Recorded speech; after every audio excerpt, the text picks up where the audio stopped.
You're gonna go. Bone him on! Dude! I think we can all get behind that one. Hi, Mom. Dude! What the fuck? Started watching it this year. It's not bad. Yo, says I don't need to know what you're into right now. What are you watching hentai? Yeah, it's not bad. I used to think the same thing my whole life until you actually watch it.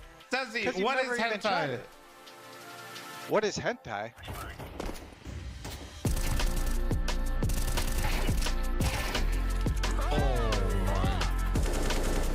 I thought I killed him. Do it again, Cal. Oh my God! No way! That nade did, bro! Oh yes! Stop! Yes!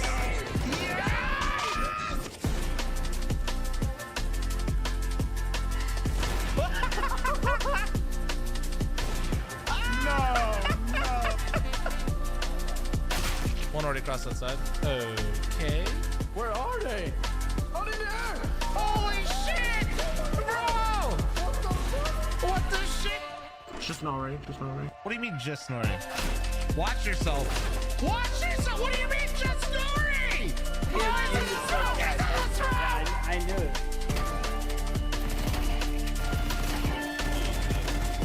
Killed one trying to push you. Another one.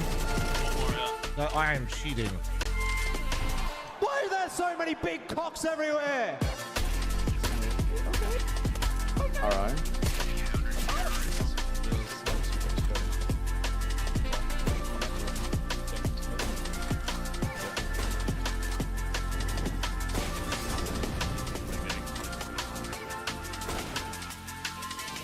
Suspect is down but breathing. This looks like He's a stable. Gotham. See, he was breathing? Yeah, see, well, now he's not anymore, I guess. Now he's dead. Look away, look away. 3, 2, 1, look away.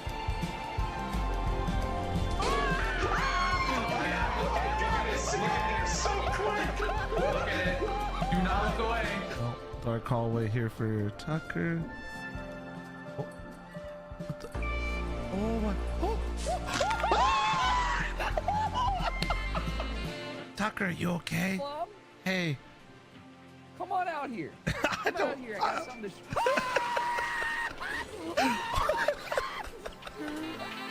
Here's what I want to do. Bean can, freaking Eric, bean can. What the Oh my fuck God. is bean can? What the fuck is bean can? What the fuck, man? How do you not know that? Bean can. The boost, bro! I'm gonna plant the bomb up here. He's cat. What? 1 HP. Yes! Oh, is it lower? Is it lower? Oh my God. Behind the plant, behind the plant. Yeah! What? No way!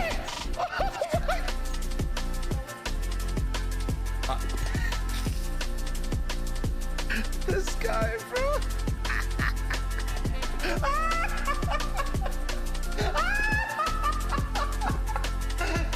Oh, is that it? Oh, so bright. Wait, you can die? Let's go! There's no way it's dynamic. What is happening? He's going through the wall. Wait! I'm not proud of these guys. Get your knives out. Come here. Come here. Fuck, one more long. Coming out. Long? 38 days. You got banned. That means from one of you Eric. fuckers reported me! Almost missed him. Wait, that's a flop! That's a flop song!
Hello?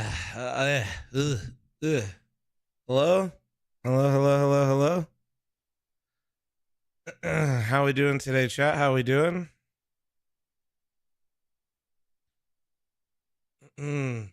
Jesus Christ.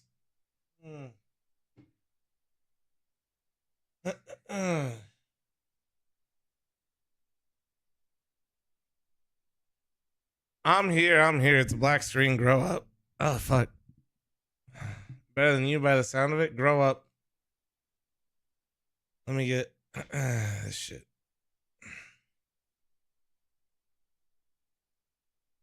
Did I just wake up? No. No. Hold on. Hey. How we doing today, chat? How we doing? Is my shit on? I don't even know.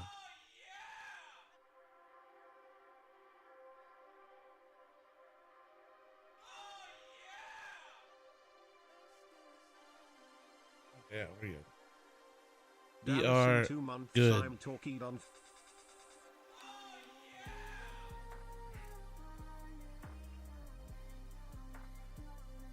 Danish trial's gonna go hard on Friday. We're all alcoholics. I knew it.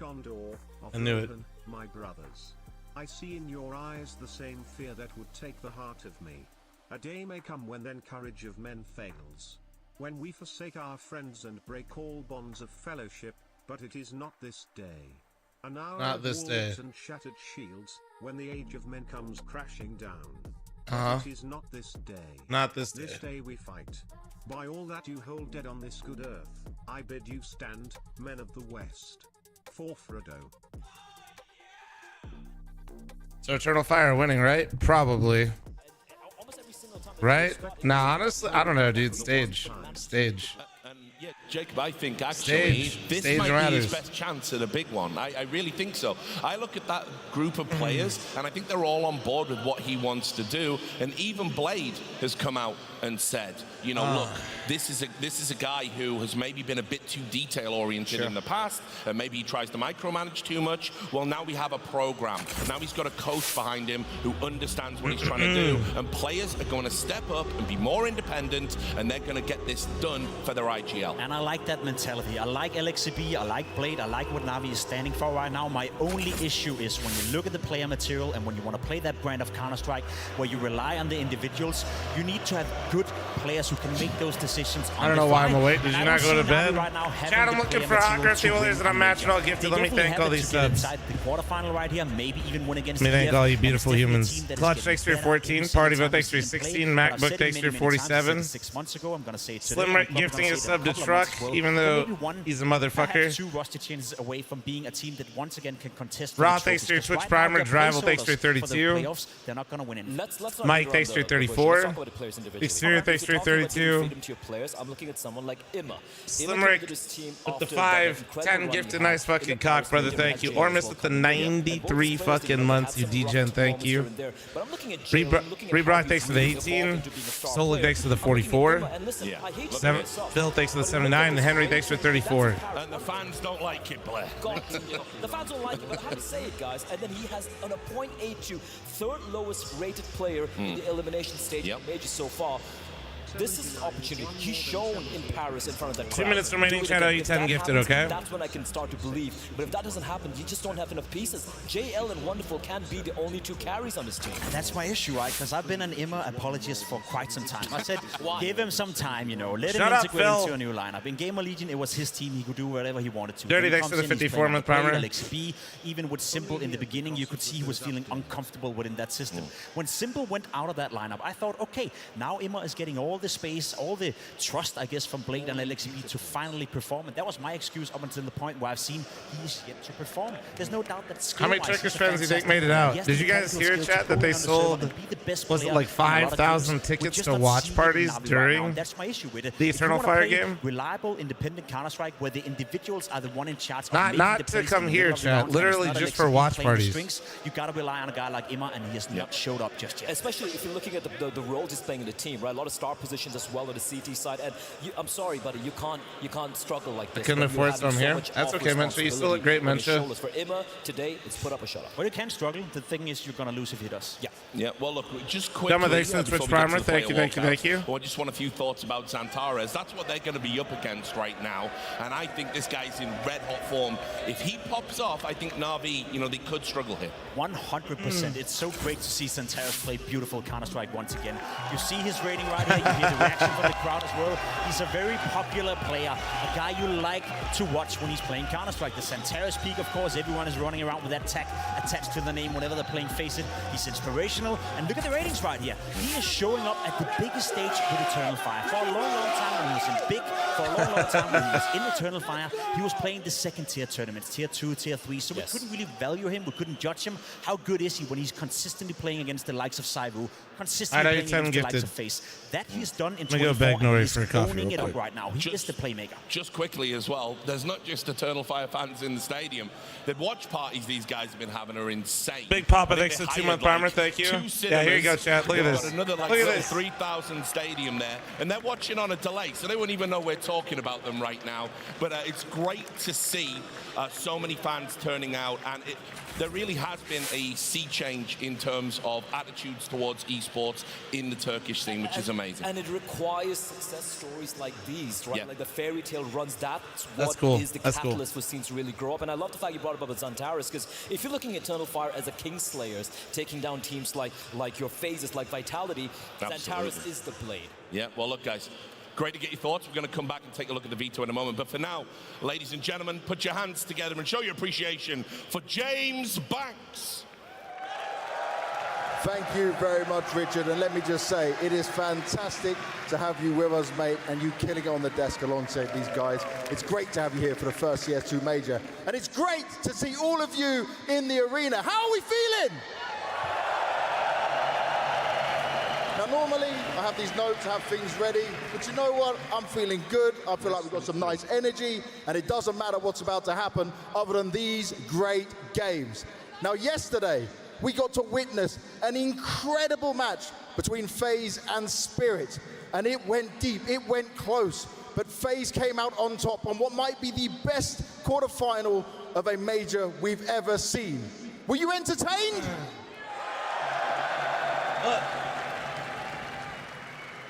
Hello. Are we ready to see our teams come onto the stage, so are we ready for some more fantastic action? No, Royal Arena. I want to hear you. Are you ready for some action? All right, I forgot to tweet that I'm live. I was doing a better job of tweeting that I'm live. Hold on. Our first team, they have done what no other Turkish team has done before, and they are looking to go deep. They are looking to make history. Give it up for Eternal Fire!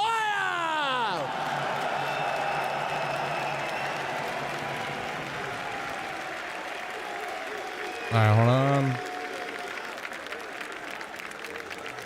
Where's the music?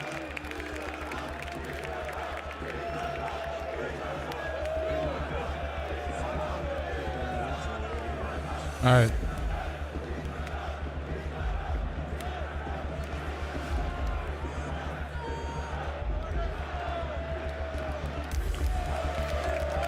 Where's the music guy? We need the ESL music guy because he's always too early, you know what I mean? A2, Counter-Strike, PGL Esports.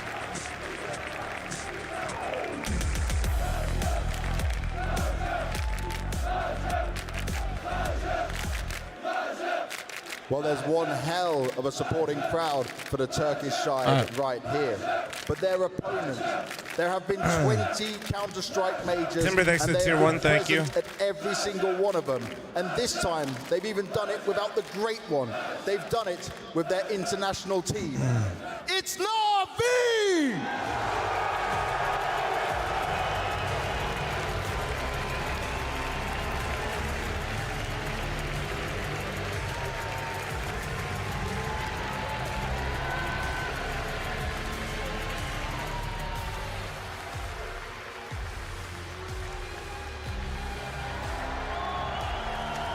It's fun to hear both sides of it.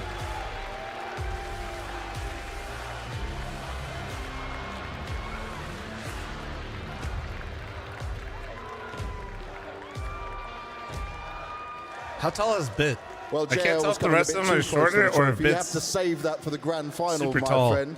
Alexi, come join me up here. Maja, come join me Yes, as well. we'll know. Banks as is the tall teams too. will take their seats and Let's get see. ready for this What are we working quarterfinal with game. here?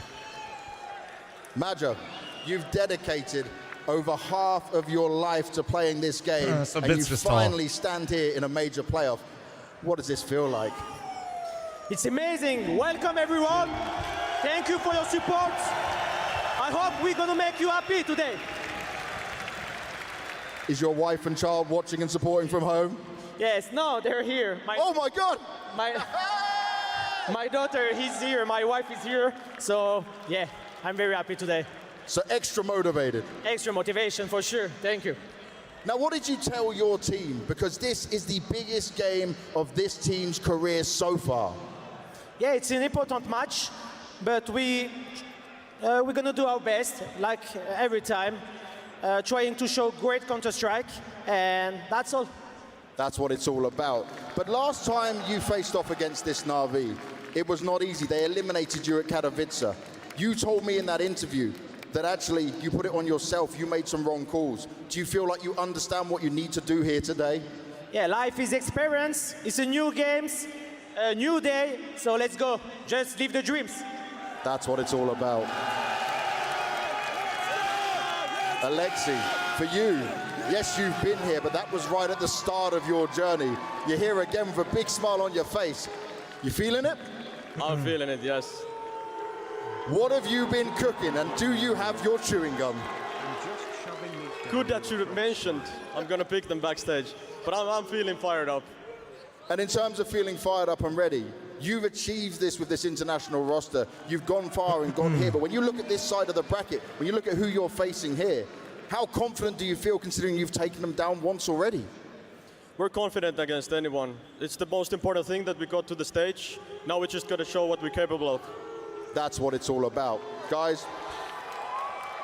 Honestly, thanks to 2-month primer, Muffin, thanks to 20-month primer, and Tiny, thanks for 27 again. I think I already said that, but thank I you. want to find out from you who you think's going to win the game. Is it Eternal Fire? Is it Na'Vi? Eternal Fire! Na'Vi! Well, you know what I want to hear? I want to hear you make so much noise, raise this roof, and have some fun! Let's get this started!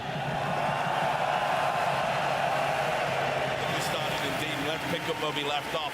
We talked about Xantares and how important he's going to be to Eternal Fire. Oh, wait. Let's also talk about Wikipedia. I'm running the ad. I'm running the ad. I almost forgot.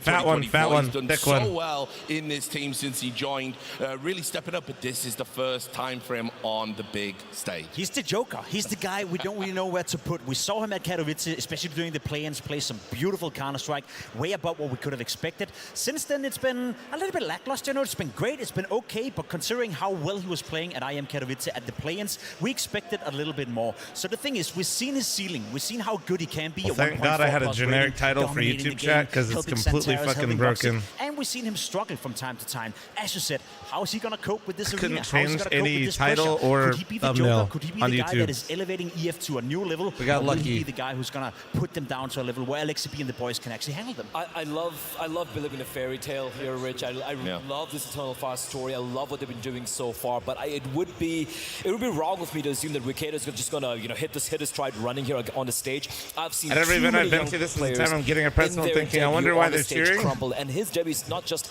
any event, What I missed? any arena. It is in the Royal Arena. Thanks for It 3 is a month major reset, thank you. playoff. And if he's able to pull off what he's been doing so far in the group stages and the play-ins and whatnot, color me surprised. I'm going to eat my hat. I don't have one, but I will eat it. So I'll get you one. Let's. I mean, honestly, if you look at how they're performing here, we understand that Na'Vi, they have, a broader map pool. They're more consistently successful on the maps they specialize in, and obviously this veto, I think, it's going to be tough maybe for Eternal Fire to get an edge. Here's the thing, it's going going to be very different maps from what we saw, I believe, in Kato, right? We saw, obviously, a Nuke being picked and Mirage pick coming in from Na'Vi. For me, Pim, I'm looking at this Inferno pick coming in from Eternal Fire. I think they've been playing some very clinical Counter-Strike there.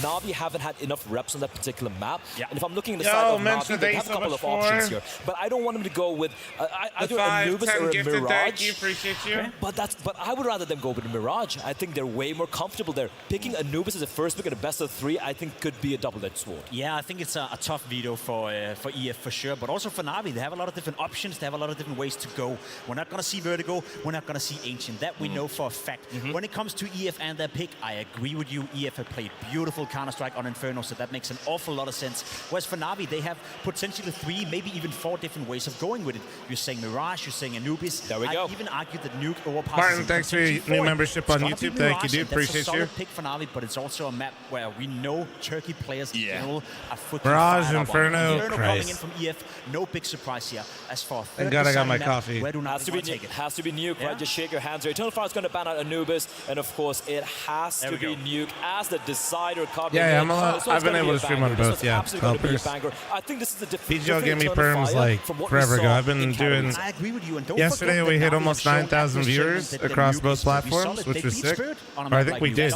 Did we? JL putting up 40 kills in that game. You guys remember what number I said yesterday? I can't remember. We had a lot yesterday though. You're very happy with the outcome. Some of the rounds, some of the best calling I've seen in the entire Major so far, with a sequence of 4 rounds on a T-sided nuke from Alexi B against G2, where they just completely outclassed Hooksy. So completely agree with you right there. I think Alexi B and Na'Vi just pretty happy with it. Heading into Mirage though, I hope over thanks to Twitch Primer, thank you. Vic, thanks to 2-1. We were flying yesterday, dude. Likelihood coming out for me, JL is the EF fucking coach always reminds me of his actor from Parks and Rec. It's going to be annoying. And then very famous, but I always forget his name.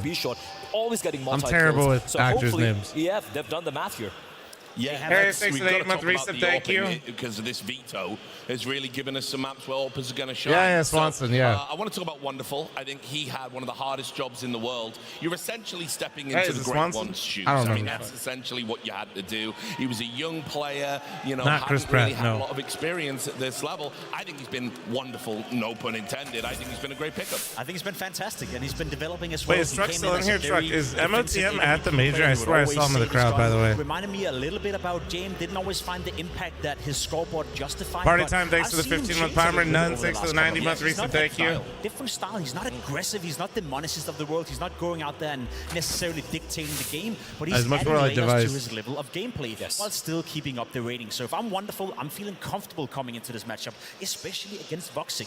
He's been night and day. We know what Voxic can do on a good day. He can dictate the game. He's the monicity type of AWP player who's going to run around, be in your face, and play aggressive Counter-Strike, but he's very much hit and miss. Here's the thing with Voxic though. He is that player with the experience in the major stage. Go all the way back to London. Go all the way back 6 years ago. He was in the playoffs there in London, the only player from this lineup who has ever played a playoffs performance, but I 100% agree with you. Yeah. He is very temperamental. His stats, he can have lights out games where he's just seemingly unplayable or disappear from a server. He can't disappear today. Yes, it's not even just about disappearing. It's if he doesn't get off to that good start. We've said it time and time again. The first 5 rounds for him are the most important. He needs to be feeling it, he needs to get the big green gun in his hand, and he needs to hit some kills. And if he doesn't do that, he can go missing in action. Well, that's a good one for you then. We're starting off on Mirage, and that is Voxic's favorite map. It is the map he has the highest average rating on the past 3 months. 1.24. So if you're Voxic coming in with a no better map than Mirage to start off this series, especially if we're labeling him as a player that needs a good start in order to get going. He's backed who has Na'Vi winning? And wait. Okay, if you have EF winning, press 1. No mistake. I know it's Na'Vi's map pick, but this is Santaris. This is Voxic playground. We know Turkish players, in particular, whenever you're playing Face It, I know for sure everyone watching right now. And if you have Na'Vi winning, press 2. They played against the Turkish 5-man stack on Mirage, and they don't ever want to do that again. They have aim, they have powers, and they have. Sounds like PTSD from you. Well, it is. Trust me. Your final thoughts? My final thoughts. Listen, I want to believe in the tale of the Based on my Turkish tale. I think expert analysis, so far, it's 50-50. But I feel Na'Vi, I think they're going to take this. Well, you're wrong. I know how to read chats. Oh, there it is. There's the spicy Jacob I've wanted. So I know how to judge this. If the Kingslayers can get this one done. I've accounted for all the numbers and all the votes. It's 50-50. I know the arena are going to make some noise, not just for the game, but for Henry G and Anders as well. Nice.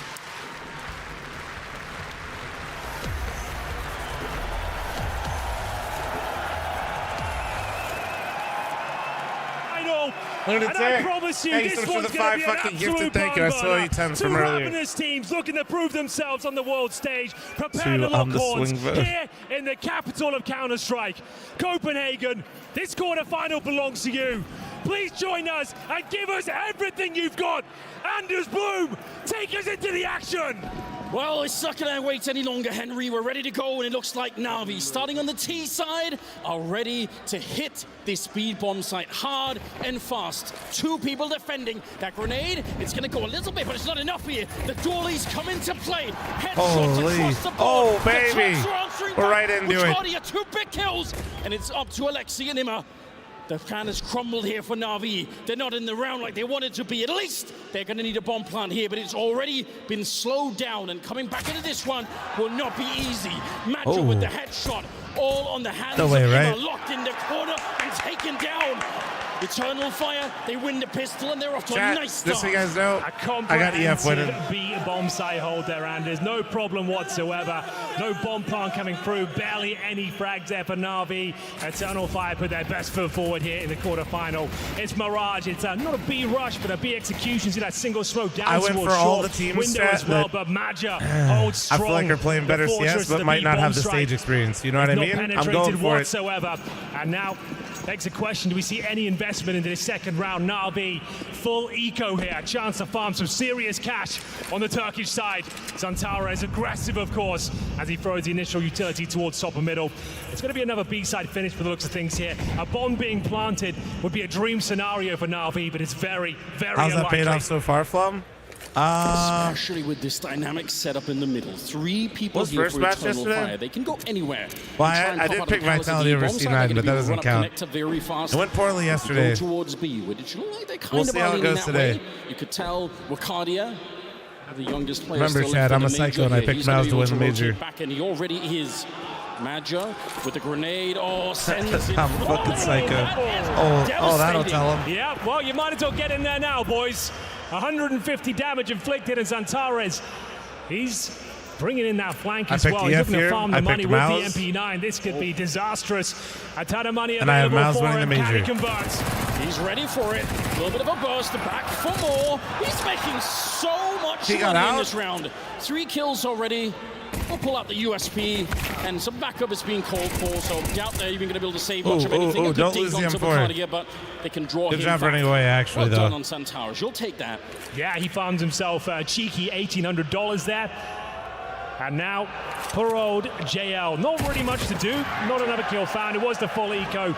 But another quick and concise victory there for Eternal Fire, dropping one single player. Lately, my favorite duo Actually, might has help got to them out a little be bit. They talked about it on the desk. We need Woxic to get Henry the and AWP Anders. nice and early here with that farmed Close money. second They might right be able now to bring for it down me this is first gun round and have a Harry serious Hugo. advantage here on Mirage. I think. Big topic I don't know. All of them are conversation good. with Woxic. Yeah. Those There it early is. rounds, how can he get going? They're all fucking So good. it's I don't actually know, pretty man. good. They I have start one player saying go this and down I'm like, there, ooh, labels but the AWP. The money's nice and strong here. They're up against the Even AK-47s. in my head, I'm like, what kind ooh, of but what about stance are Stani and Eternal Fire Landers? going to present? Smoke down towards windows on Towers, though. Full send. Top of mid. Wants to set the tone for this half. Bill, thanks so much for Doesn't the allow 5. Na'Vi to 10 get gifted. comfortable Thank you, man. whatsoever. I appreciate you. As we do see. They're Thank setting you, up thank an you, thank execution here, and there's 4 players this side of the map. Smokes are already down. Who will frag first? It's going to be Calix, but look at Na'Vi. They want to go hard and fast. They're setting a pace at the start of this game. They want to catch Eternal Fire on the wrong foot here at the beginning. Oh, the molly missed. missed. Bomb this time. Wonderful drop, very, very low. I think that was the Molotov that managed to burn him down. But it is still going to be a 4 versus 4, and look who's creeping down through the middle.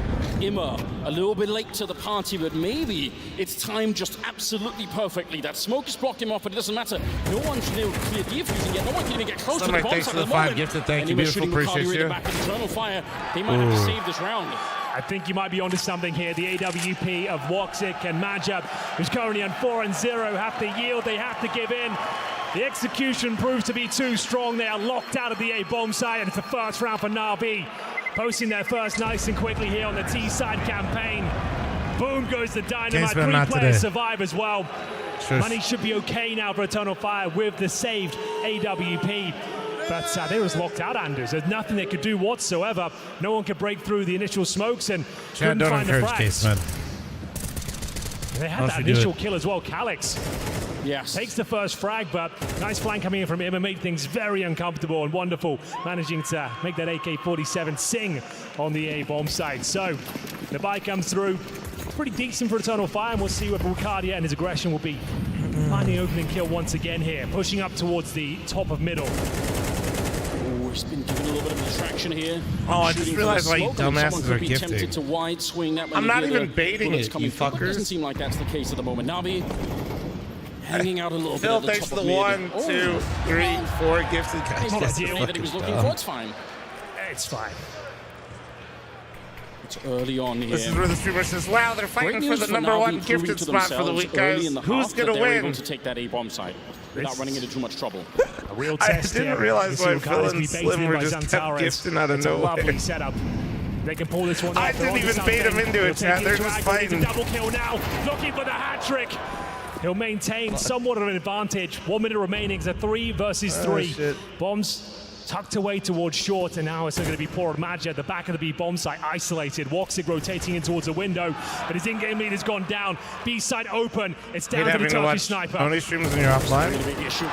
Hey, dude, don't hate on Oni. There's plenty of time left here. Yeah, sorry, man. I just had. That's a good shot, but the bomb is going to get planted on the other side. I'm not going to get into it, and but there is nothing yeah. that he could do about it. If he was to run Not for it been right so now, good. I mean, it would be But we're insane enjoying the touch at major start of right the now. game, but also, he's risking a lot of money, and he's already made the choice, staying far, far away. Surely this It's is a just shame another that Magia save, went yeah? down, because that was the deciding difference. That's really what opened up the round Surely. here for Na'Vi. So they're going to be tying Little up the game consolation walks to very, get into very it early maybe a on little here. bit. Na'Vi not flustered at all, losing the pistol. They look like they're locked into the moment. Absolutely true.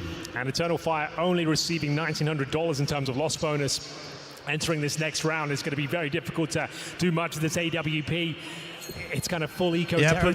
Pugata, you coping, not getting that. That's the most amount of cope I've seen for a pick'em. We'll see.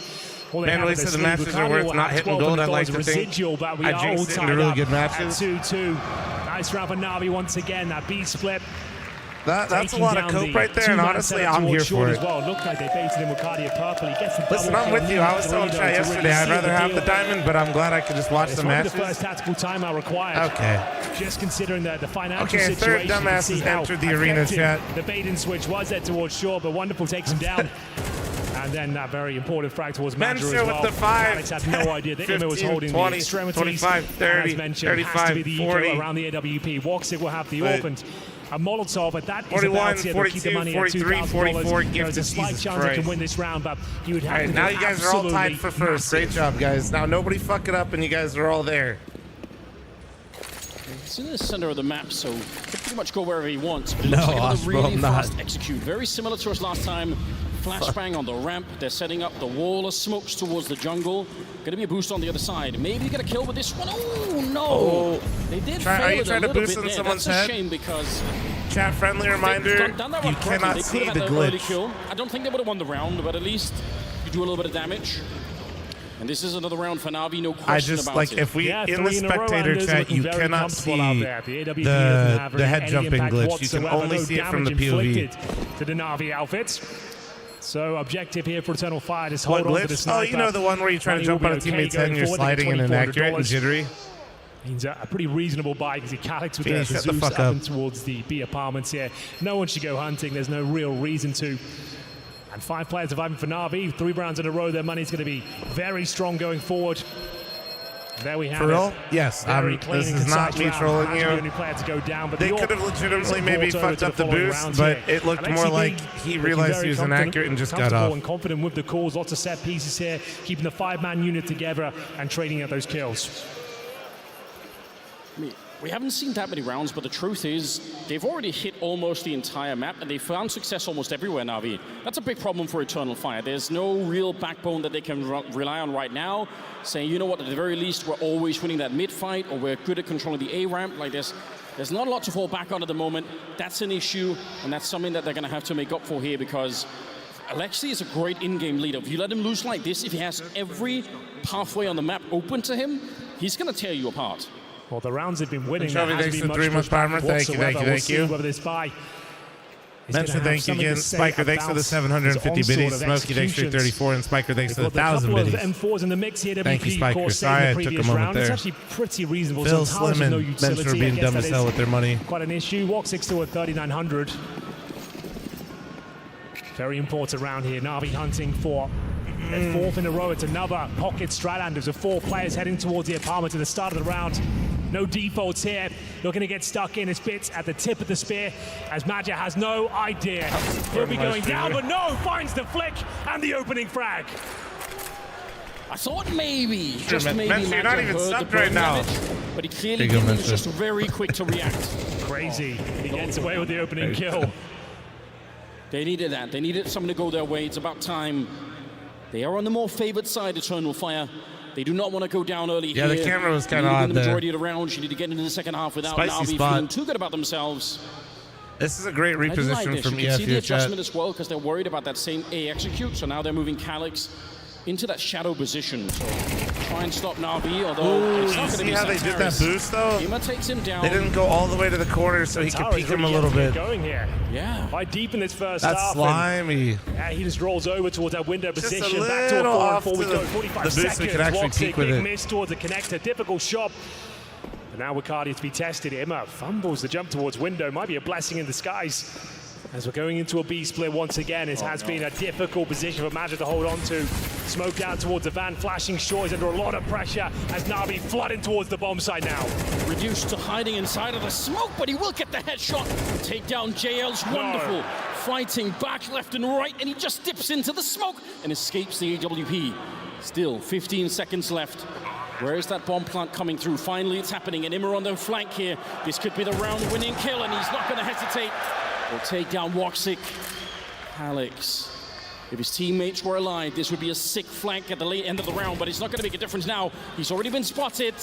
The grenade, not enough to kill Wonderful, and that means damn, bro, Na'Vi, this is not looking good for EF right now. Not looking good. It was always a difficult round for Eternal Fire. They were missing some key pieces of utility. They didn't have a defuse kit on Calyx here. 2 versus 1, certainly within his wheelhouse. Forgets how this round started, actually. This was 5v4, and EF actually reconfigured their setup nicely, but Xanter's got caught in the window. Arguably, and then there's a missed off shot. A little bit of nerves, I think, more so than anything. They couldn't hold on. Torn limb by Na'Vi here. 2 players survive. The loss bonus starting to accumulate as they start posting this a shit ton of is rounds terrifying, in a row though. here. It's going to be 4 clean for Na'Vi. And yeah, a notably absent Xantares so far. Yeah, but what's really remarkable is so many of these rounds right now. Matt Delta, thanks for your Twitch Primer, thank you. Constructed by Wonderful, just getting insane kills with the AK left and right. Now he's picked up the AWP, but the way that he's going, you almost wish he would just keep playing with the AK because who picked Mirage? He's very, very proficient this so is far Navi's in the map game. choice. It's true. Top fragging. Bits yet to even find a kill. None of them available. Yeah, it's absolutely fine. And we are going to see a half buy here from Eternal Fire. Getting a bit desperate out there now. MP9s and a Desert Eagle. A couple of M4s in the mix. That's for Woxic and Calyx. Adger at the top with Wicardi up. And well, he's been taken down once again. Starting to get bullied on this side of the map. It's a wide open B bomb site. That really would be the first kill for Probably Bit. ground already unless Calyx can rotate in and do something unthinkable. It's not going to happen. Bit's starting to show some form. A double kill to get off the mark here in the quarterfinal. All right, I'm starting to panic. Nothing really more can be done. The bomb's going to rotate through the apartments itself, and Alexi B holds scared. the extremities up the map, ensuring that no Eternal Fire players can consider this retake.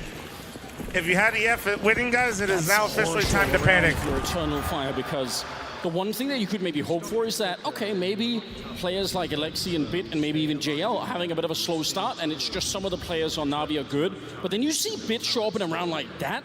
That was so crisp. That makes you think, oh, God, it's not that they're coming into this one cold with some of their players. What in the fuck did I just say? Taking all the kills. It's true. That was a statement round from Bit. Just as we called him out, he hits 2 absolute bangers.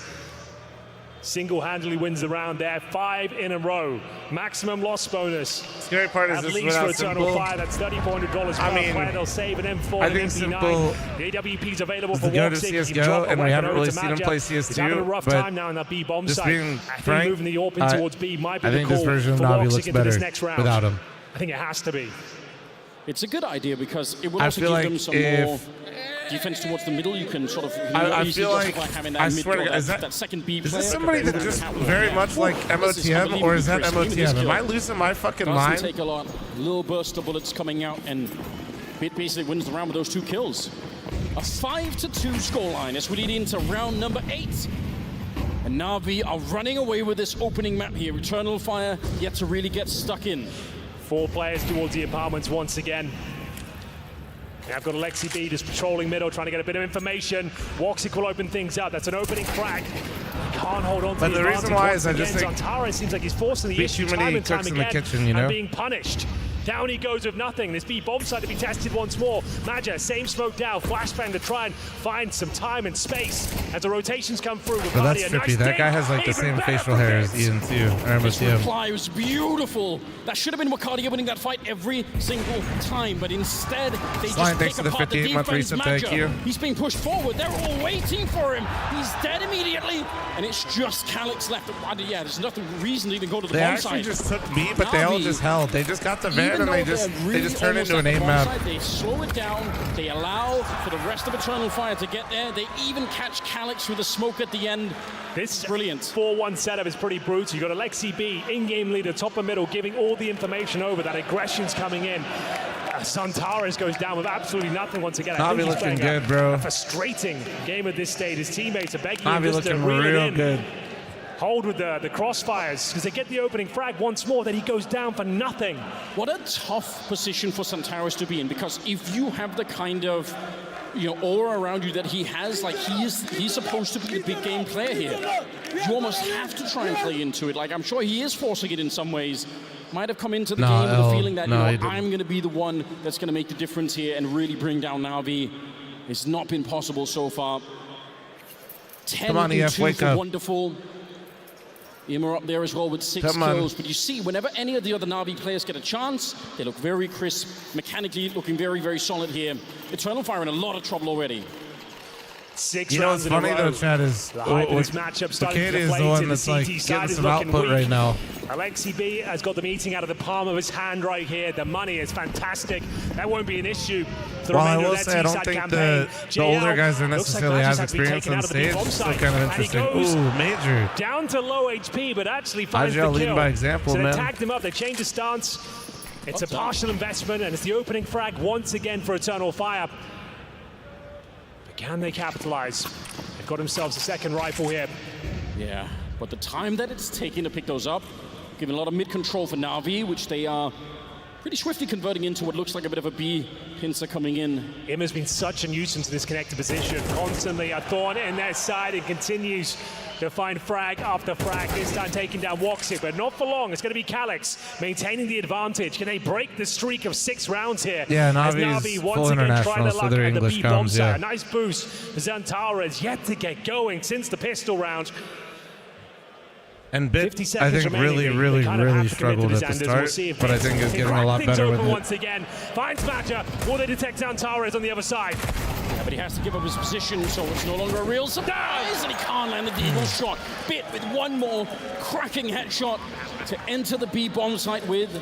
JL was doing an interview, I think, with Banks, where he's talking about it recently, you know, where as cool as it would be to run across the map and try and clutch this Bit one, never even, the odds are not in your favor. like, he'd make very basic comms, but now he's actually like communicating, you know what I mean? The stack and the B bomb site, they are ready for it. It's the place that keeps getting tested round after round here. A change of setup, an opening frag from Maja.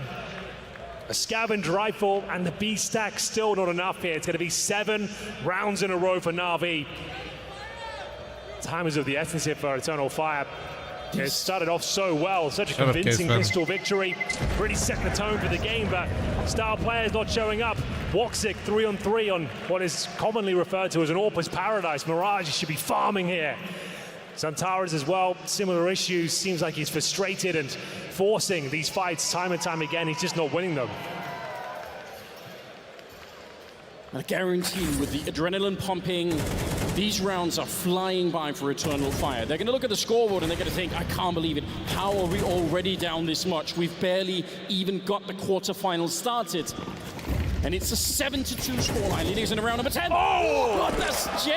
Oh, no. Helping out Oh, with no. Immer in the middle, and they just explode. And JL's been like the best player on Na'Vi too. And he's not even online. I'm Finally, it's an terrified. opening frag for Na'Vi. Surely a death sentence here. Oh, And no. an airstrike for Wicadia. Oh, Second no. kill found, 5 on 3. It's a double orb setup, but it's going Oh, even God. worse. Maja They're just clutches getting the picked sniper, apart. Is he getting but double all of his mullied? teammates have gone down Don't here with move. absolutely nothing going in their favor. It's going to be a frag, surely. Zantares makes his position known. He's locked in. Like, he's locked in 4 different ways. Because Bit has already taken the bomb site behind him. He got that kill coming out of the palace. And now there's nothing to do. Another airstrike. Dude, was that Henry. like a This 52 time, damn? What? That was a Zantares fuck the ton of victim, and it's what? just Maja left. Oh, absolutely no Was that chance. 3 nade kills in one They're round? trying absolutely everything here. You've got to give it to Eternal Fire. They're adjusting the setup, the formation. This time the double orb setup, but we've got to see that shot from JL at the start of the round. Absolutely clotheslines walks in to kick things off as Maja This is the fights best and for most his life competitive now. top 8. All he can Yeah, really do think is if hold on to you- the AWP. It looks like he's Hold good on. to do so. I assume he hits this shot on Bit. And now in a 1 versus 2. If you But no took the chance of winning average the round, of ranking course. of They're all the going for teams in hunting. playoffs, Im is this low is HP, the doesn't most matter too stacked much. major we've ever Shoot had, his yes. flag. Maja doing a great job of staying alive here, padding the stats. Oh, wow. He actually does it, Anders. Not bad He's at all. making saving look a great good. sequence, but doesn't really mean too much apart from he saves the AWP. Money not a factor on the Na'Vi side, but he is leading by example. Top Shut ranking now up, for Feeny. Eternal Fire. I need every other player to step up at this stage. This is the issue. It's actually providing an extreme contrast. Why is Maja, the senior player on the team, yeah, he's got all the veterancy, but he's not supposed to be the star player. He is showing up. He is ready for this quarterfinal. Where is the rest of the squad right now? Well, analysts were Sorry, talking Feeny, about I it. Like, just he's read the first two. overperformed in the elimination stage. In fact, he has had so many great performances, it didn't seem sustainable going into the This is what happens, quarterfinals. though, Feeny. He's You've still turning conditioned up. me, you know? He's still delivering. Where is Zantares when you need him? Challenge again towards the connector, smoked off, vision removed. He's going to pop the smoke open, but gets nothing for him. Yeah, I think that's. No, yeah, I think like the average ranking, right, or some like 4.8 or something. I don't know. It's crazy. I don't even know how you get it there. Looking to see if he could find somebody. Definitely knows that Wicardia's in there. Does that sound right? Feeny, did you see it actually though? Showing up, leading by example. You need Is he really showing up when he got 4 exit frags? Considering he also was still like the top performer before those exit frags. Need to quickly double that. They need If you remember, he was literally getting active in halls. He'd gotten 2 different opening duels. Yes. And even that's not going to be that Yes, in amazing, fact, but Major something was to leading work by with. example, and I mentioned it like 2 rounds prior, but it's still just not nearly enough because you can't. One, you're the fucking like. There's supposed to be some heavy hitters here. They're hoping to smoke the connector itself so they can cross up. For now, though, it's going to be Immer fighting back. Alexi B. Whose pick is this? Navi's. Calls for the execution, 30 seconds. Calyx, we need a rock-solid defense here. We'll see if he can deliver. So many of them. Jail with a team kill, but might not even make a difference at this point. 2 of them towards CT spawn as the bomb is getting planted. 20 seconds on the clock, and they're not going to be able to stop it here. Zantares, bit of a jump to try and bait out the shot, but now Wonderful is in position. Molotov coming out, and actually they're putting some pressure on. Still will find the shot. What I start calling as an IGL, the problem is when you're losing like this it'll make no difference whatsoever. Na'Vi on 9 rounds, wiping out sometimes Eternal Counter-Strike Fire does boil in down this to hitting your opening map. shots. If you are not Flames starting getting to diminish here. any sort of In the opening kills, quarterfinal, or when you where are, you're is not like. Eternal Fire? There's around Major push They've won Palace, the got pistol, Palace the control, second and they lost 3 follow-up players in different anti-eco, but positions since then it's taking been nothing duels. but Like, one-way traffic. Alexi B dominates the connector once again, even with a team if you're an frag. IGL, what It's would I call wonderful. here? I don't know. I would Taking just down start saying Zantares, shit who's because again forcing the issue. sometimes Hoping you just convert have the to little make a damage call, he and it's did. you It doesn't can't. happen. He's inside his own head. And Wicardia Yeah, heads to just deck. like this is And happening. another opening Oh kill for my Wonderful. God, Making a double. Removes Zantares once again. 5 on 3 before we even get into the opening sectors of the round. They hardly even get to touch the Yeah, ground. short in the middle version, before they're sometimes you just dead. gotta start calling Lightning shit and fast. hoping for the best, Actually, 'cause Alexi really B a your little team bit just off ain't guard. Here we shooting go. back. Here comes the return. There you go. Eternal Fire. They get some kills going their way, but they also get that grenade. Means it tanked up a little bit. And still, Na'Vi will take this kind of a trade. A 3 versus 3 and 1 minute and 15 seconds on the clock. Jail selling the idea that they might be trying to hit this A-bomb side. There's deep smoke coming up. Oh, and the opening. He nearly gets Calix, the grenade. He fades away. He's lucky to be alive. Well, just say, towards the underpass we go. Go next. Oh, we wonderful in bits with the AWP in hand. C4's there as well. After you lose the map, yeah, but not during the map. Unaware. You know what I mean? Like, if you get bodied like this, it's actually kind of easy to be like, sucks to suck and kind of move on. Going for the backstab in the B bomb side once again. Madge has been hunted here. Time and time again, he's cowering. Especially like when you consider like what Wonderful just did in mid right there and how they've lost some of the rounds. Checked position and Bit is en route. As he sniffs things out here, if he finds his kill, the round might be done. He's definitely going to check it, Anders. Does he come out on top, though? Here we go! Madge! He's stepping up every single time they need him. He'll find the last 13-7 out of your IGL. 9-3 at the end of it. And almost all of the rounds, thanks to Madge, the captain of the team, doing whatever he can. He's back in the gold jacket. Well, they'll take it. They pick up the first that guy hit one too many flicks, confirmed. His first half, and it doesn't feel like nearly enough. On the CT side, they've got a lot of work to do now. Maybe some nerves.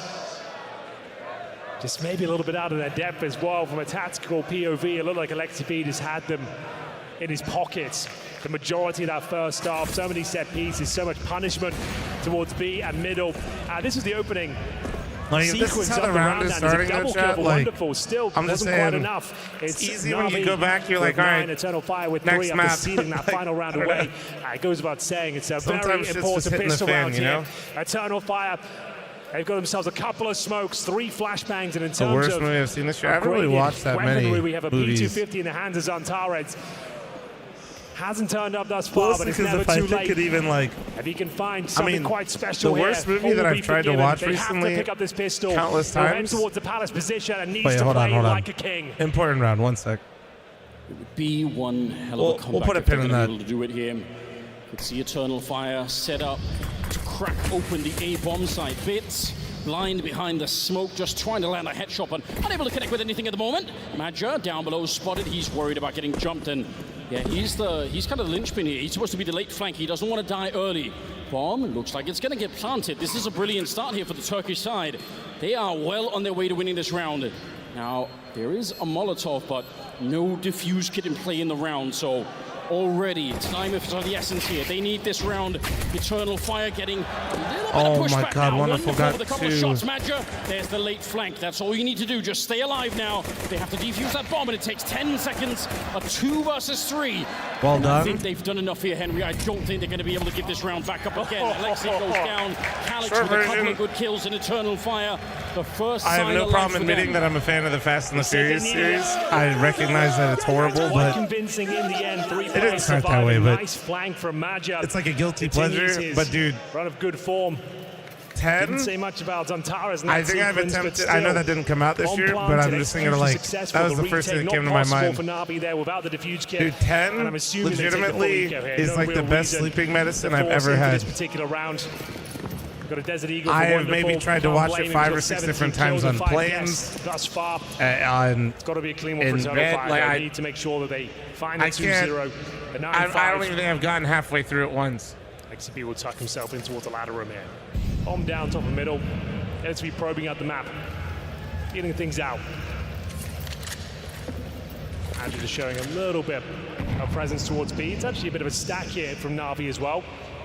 The Zeus beneath the window. Dyson, thank you so much for the 5, 10, 15, 20, 25 gifted. Thank you. I appreciate you. This is the kind of round that could spiral. Oh, damn, guys. Thank you very much. In jungle, so he's confirmed that A's pretty much clear at this stage. Should be a done deal. Can't imagine a world where they give this one up.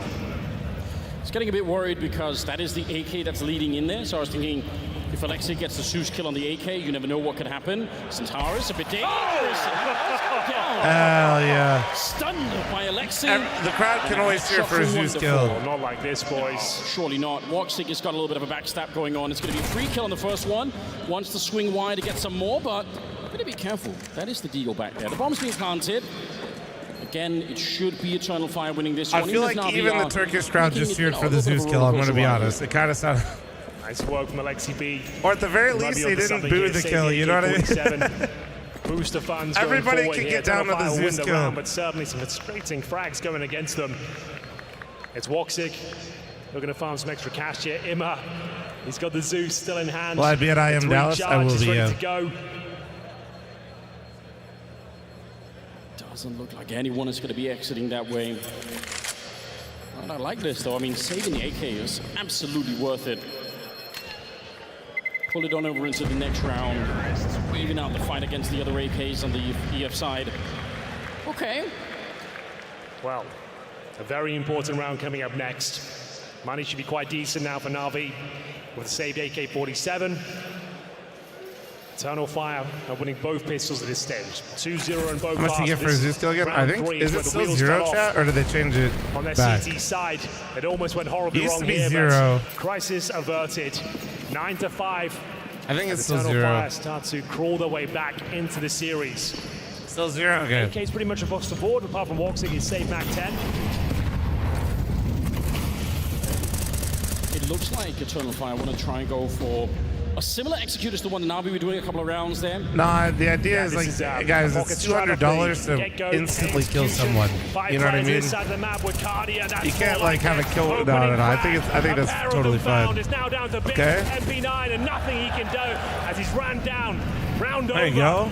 Eternal Fire on their feet as they keep their sheet very clean here. 5 players alive and well. JL and Alexi B, no choice but to save their rifles here. Convincing from Eternal Fire. If you want to build a comeback, this is exactly how you would do it. That first buy round for Na'Vi, slap the rifles out of their hands, get that A-bomb site. That's certainly the best sequence we've seen from Wakadia. Yes. Yep, slowly building into this one, man. This has happened before, though. King Mendez with a 10-month recent thank you, and Zyson, thank you again, dude. I appreciate you. It's not the superstar that carries some of the early game, and it gives some Thanks for time today, chat. for some of the Appreciate y'all. stars to really wake up. So hopefully, that's what we're seeing. Wakadia and Centaurus, yeah, a bit of a slow first half. But if you can get it into the game now, then who really cares? Oh, it's absolutely true. 9-6. They'll be feeling themselves now. If Wakadia can keep that up, Na'Vi could be in a lot of trouble here. 2 rifles saved, however. One's the AK, a FAMAS as Plant well. bomb, save that sign for next map, or for next $2,900 matchup. into this round, so we'll see what kind of G2 approach is they gonna go need for. that Looks sign. to be a partial investment. 9-6. It's that FAMAS and AK in the hands of JL.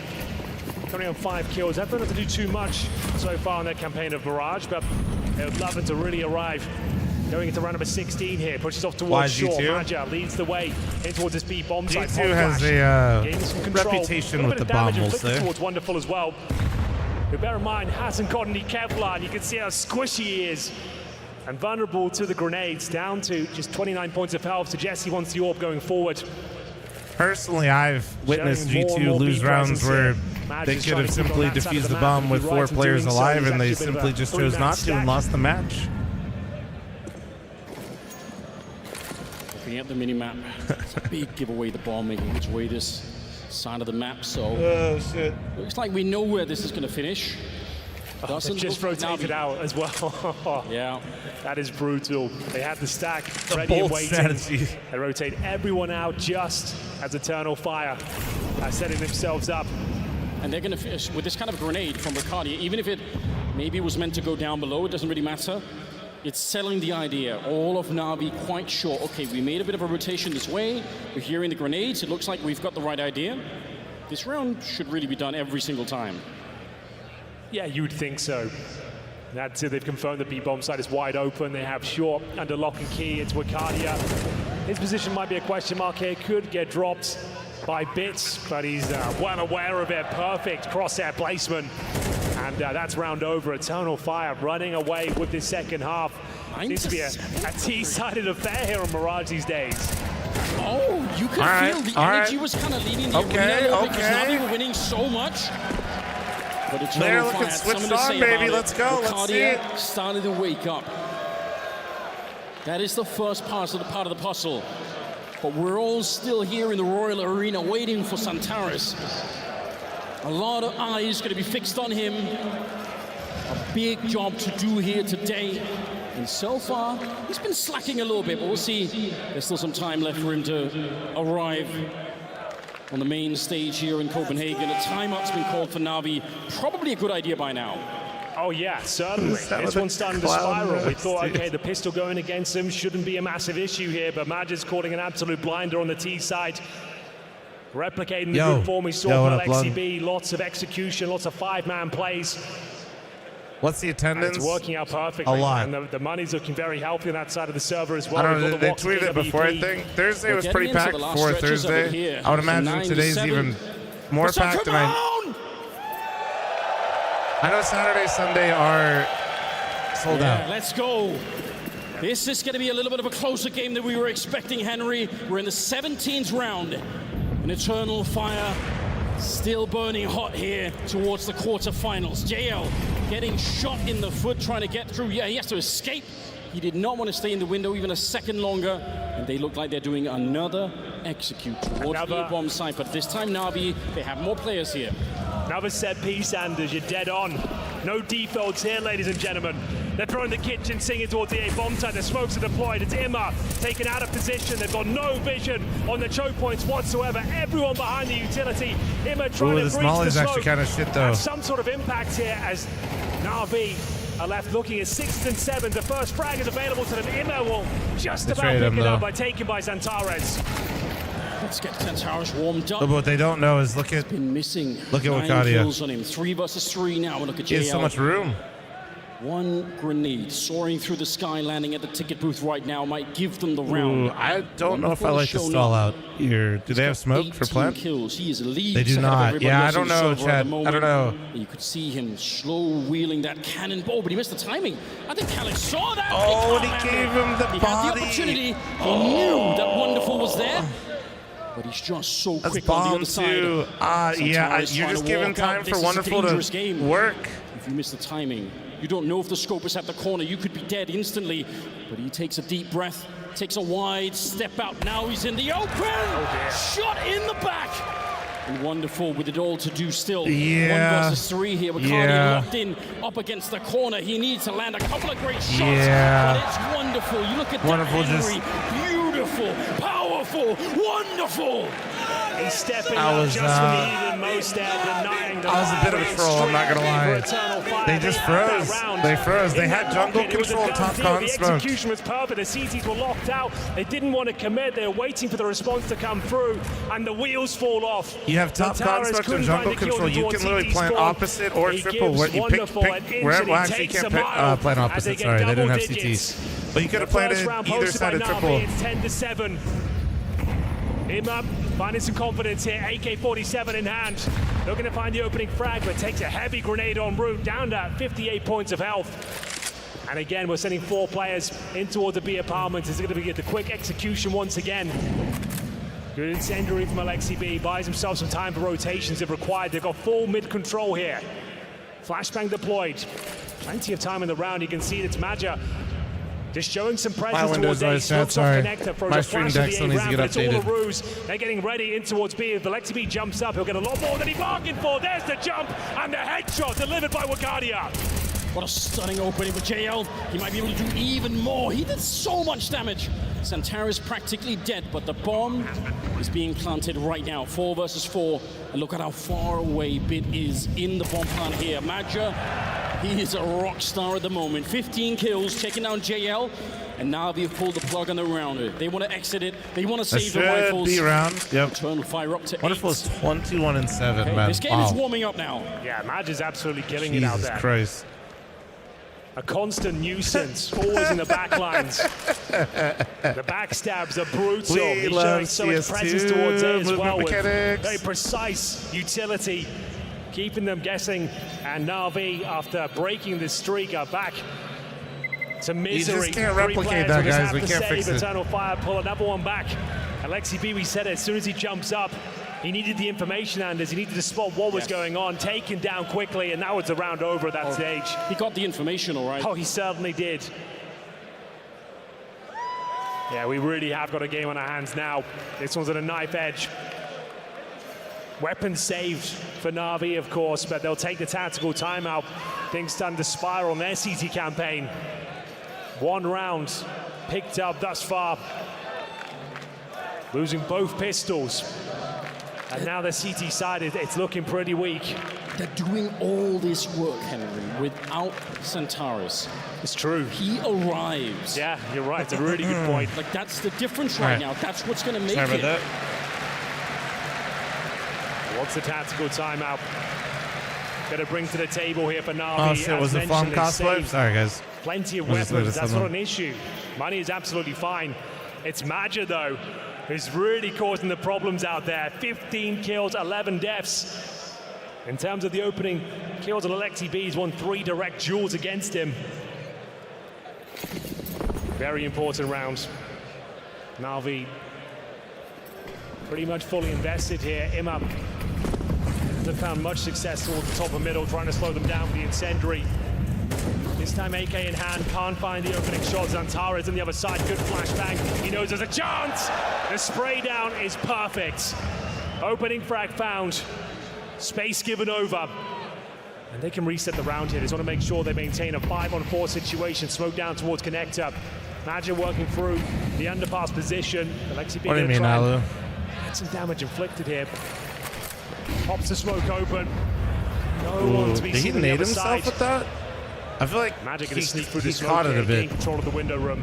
Does he look? Ooh, and he's going to win that fight. Alexi Well done. able to pick it up, and look at how many people they've got here. They have the AWP in the B hallway, so they can rotate 3 people to the A bomb side. They're doing what you wanted Eternal Fire to do in the first half. Yeah, the lineup was tough. Yeah, I was gonna say. Taking down one, and he's going to get more. The second A too. second kill. As Shale goes down and bit inside of the bomb side alone. They're all coming for him. He's locked in here. He needs the backup. Oh, but wonderful it's right spammed to the him. wall. Wonderful. He finds another kill. Is it Surely gonna be not, enough, right? though, He and can't the do this bomb's shit to be again. planted? Two He can't versus keep getting one away is with Woxic this. and Mercadia, who's on an absolute tear right now. Leg shot. Wonderful down to half HP here. Still has somewhat of a chance at the USP after he flashes himself. I think he has to give in. He has to yield as Eternal Fire will find yet another round.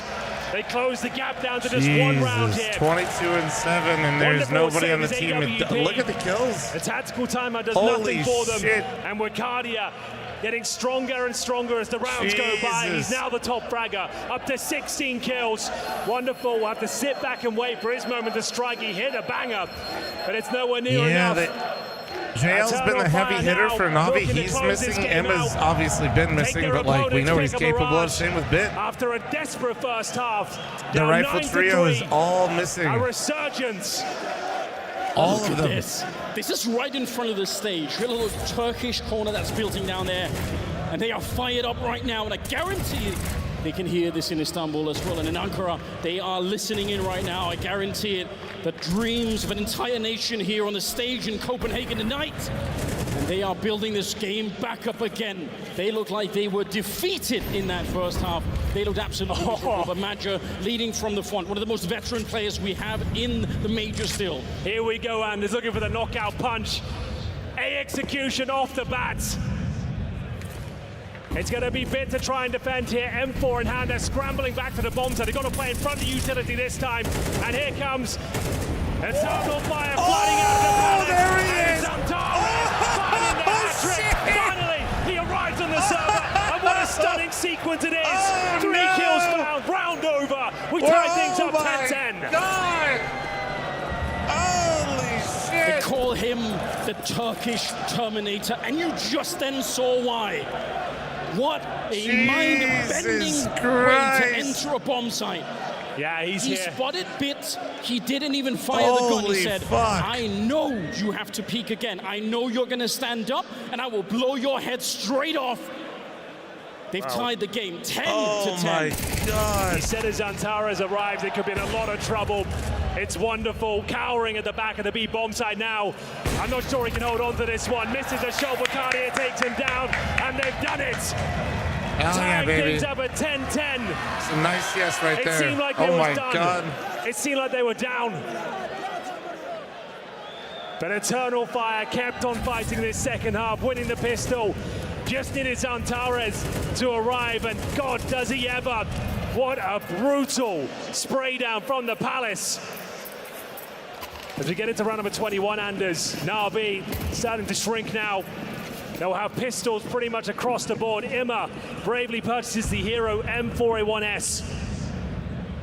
Mercadia Another chance of an opening kill. Converted. It's the CZ that will elude him in the end, but still, the all-important rifle removed early. Wonderful waiting in towards this window position, perched up on the cinder blocks. Now we don't know if there's anyone else down there. They smoke it off. Oh my dude. Oh my god! Put some whipped cream on top, Henry, and call that the Desert Eagle because he just took down 2 kills. That was so sweet. Calix and Woxig left. If this is how it ends for Eternal Fire, if this is what tips the scale back for Na'Vi, that is too much to handle. The Desert Eagle, huh? Days. In the most unlikely rounds, Na'Vi have found some footing here on the CT side.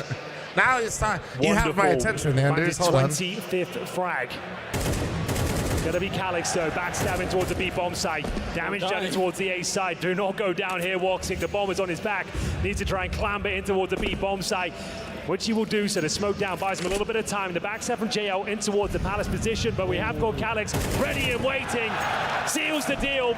Bits with a fighting chance here. He has got HP to work with. Dude, they need some magic out of Bit right now, dude. The crowd, both Calix and JL would have heard each other, and it would have been a different outcome here. But now Bit sneaking in. Looking to clutch this one. It could be everything for Na'Vi. Oh, he knows. The first one, he surely must know where Calix is. Upper, yeah. He does. Oh, Kit, 10 seconds. How do you even do this one? Calix, deep breath. Trust in the fact that he's not going to be going for a straight 10-second defuse, and that should be the round.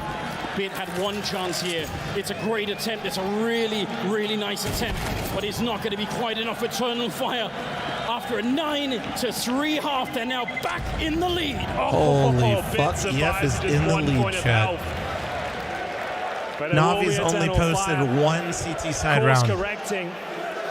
Third takes to the 7-3 sub. What in the fuck is happening, dude? Window position. It looked like Xantares had his number all day long.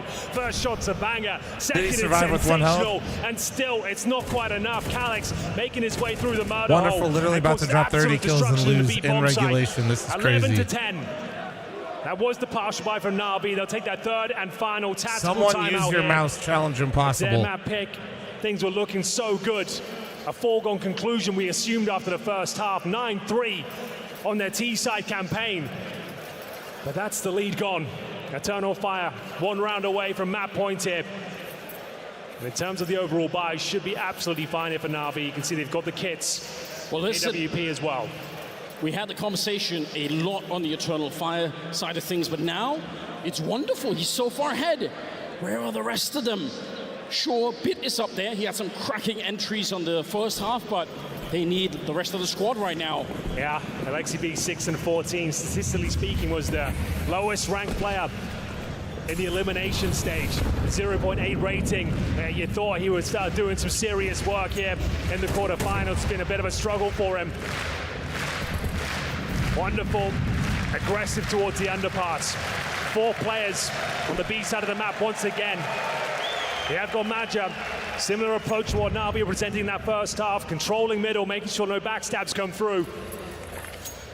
And it looks like it'll peel off. Not fancying the initial execution here that's been tried and tested. It's worked out for them so many times, maybe just a B split. Get that smoke down towards connector in the window room. Walks it with the AWP. Cardia getting that smoke down towards window. They still don't have mid control. We're under a minute. I'm not saying we have to get worried yet, but this is a much, much slower round out of the Turkish side than what we've seen before. Okay, nice test, and Ima, he'll call it out, saying, yeah, that was the AWP top mid right now. 45 seconds, Henry. It looks like we're going to have another B finish. Oh, yes, it looks like there's going to be tested again for Alexi. Like you said, he's been struggling on the scoreboard. Now is his time to really make up for that. JL, same for him. He's back for it. Oh, what a save from Xantares, though. Alexi's feet are on fire.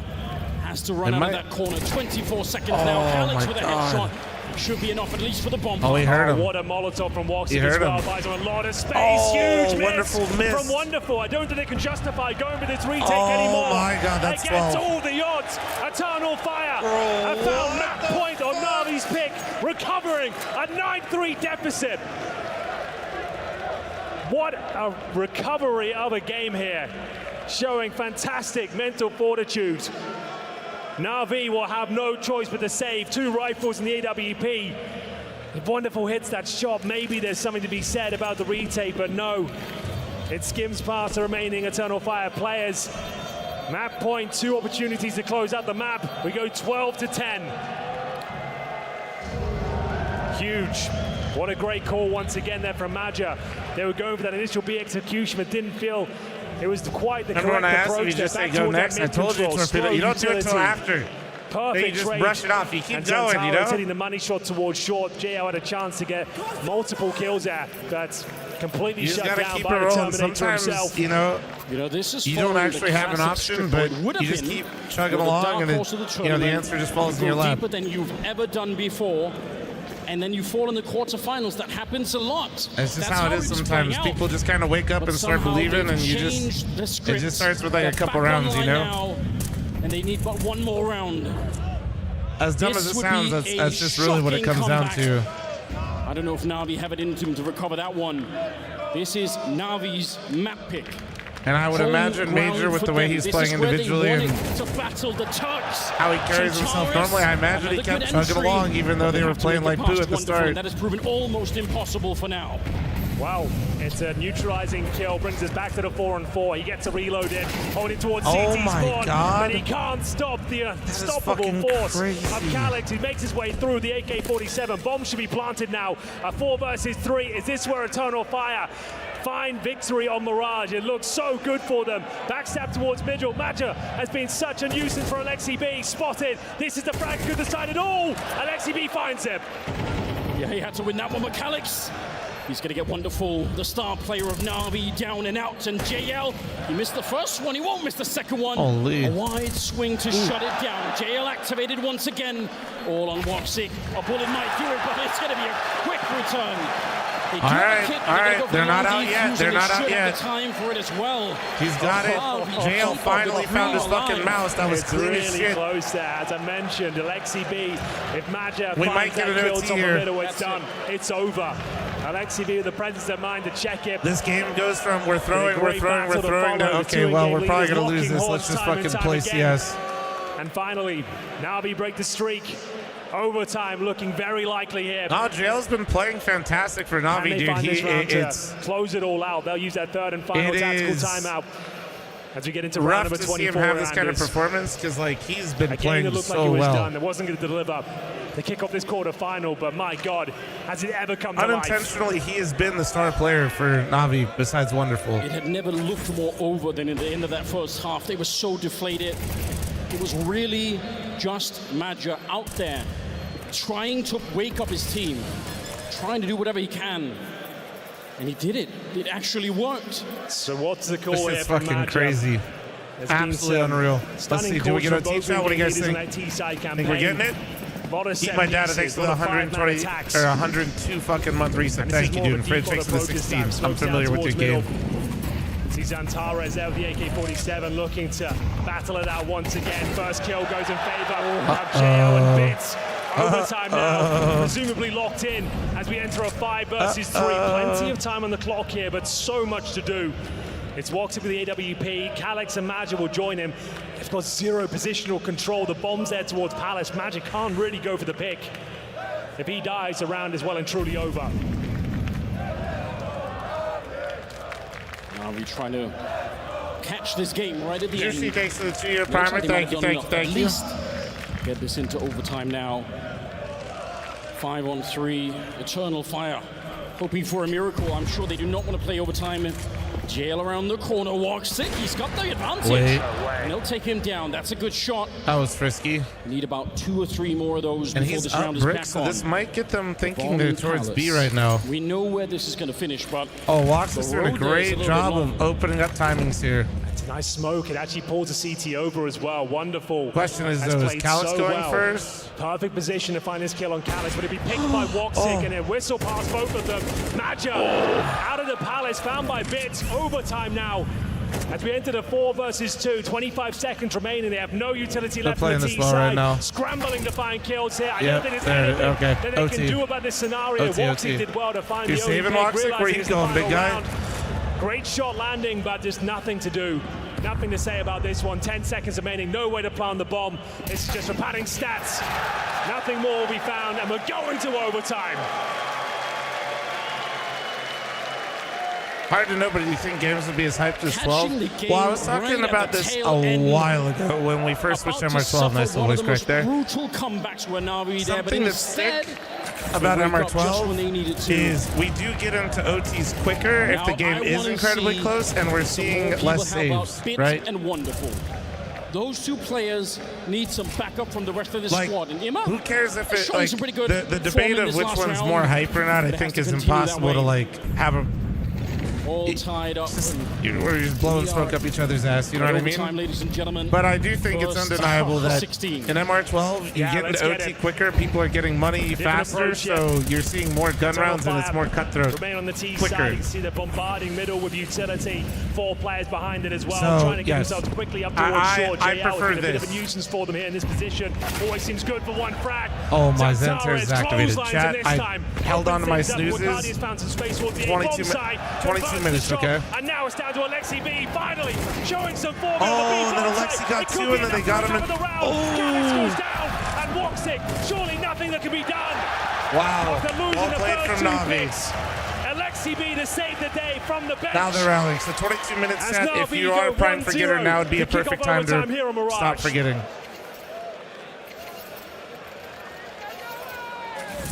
What a time for Alexi to find his form again. Yeah, he needed that. We know he can do it. We know he's got it in him. It's a very, very stressful game for him so far. He did amazing calling on the opening half. They didn't really need him to get the kills. You jinxed it to Now hell. What did I towards jinx the to hell? overtime. Now they need him. They need the mechanical skill as much as they can Grow get up. here on the Na'Vi side. And they win the first one. The Barry, crowd thanks for the on 5 their month side. primer. I can Thank you. tell you at home, Grow up. every single time there's a Thank you, Na'Vi Barry. kill Typical happening prime here, forgetter. you Always. can feel it. The whole stage shakes. And let's just see Eternal Fire looking for another rapid A execute. Yep, here we go, ladies and gentlemen. Buckle up. Smokes down towards CT spawn. They're focusing on the Palace position this time. Majab leaves some utility for Zantares. He's been playing like an absolute beast in this Palace position. Can he find yet another hat trick? As they set up. Kai, thanks for the Usual 8 month Smokes primer. times of Thank the you. essence and Appreciate wonderful. you. Starting to drop off in form. He's been on 26 kills for some time. Smoke will take away his vision. Here comes a full commitment from Eternal Fire. Hiding inside, Ricardia, it's a good shot, but Emma trying to create it back. It's not going to be possible. Wow, they go in one by their one A by hits have been one so on the Na'Vi powerful. side. And they get pummeled trying to enter Ricardia just at the edge, but it does not look like JL has any idea. They are going to be caught with their pants down. Ricardia, a double kill for the round is plenty enough here. Eternal Fire, they're going to take 13. They certainly are. They've got a double orb set up on the T side of Mirage here. Imagine making it work as well. Huge frag found, bomb planted, and his JL Oh, they look really, dude, they look so comfortable with that A hit. It's a couple of very, very important frags there. We're tying things I up wonder at if 1-1. Major Madger is going to. I always want to say Major, but I think you're supposed to say Madger. But I assume though. I am curious on the CT side if he secondary calls away. like a bit more Keep it as an full-on option, I design suppose. setups. Because they just seem super and comfy once Woxic they working do. in tandem to find very important kills. What I mean here is now like with that solo maybe orb they frag play as well, like with the double orb set up on the T side here. you know, like 2 Daddy inside the ramp. Maybe We'll they see if contest Na'Vi mid early on. Can take the lead. As we close things out on their CT side, Woxic probing towards B once Freeman, again. thank you Another for your 4-1 19-month setup. primer. Philip, thanks for your 2-month primer. And Crazy Kyle, thanks for your 8-month primer. Thank you. Again, I wonder if he would have heard the scope. He was quite close by. Very hard to know in this kind of an environment how much you can actually hear, but he certainly Molotov and smoked it off, and it looks like thinking about going for a bit of a boost, but yeah, he's definitely second-guessing it. considering it.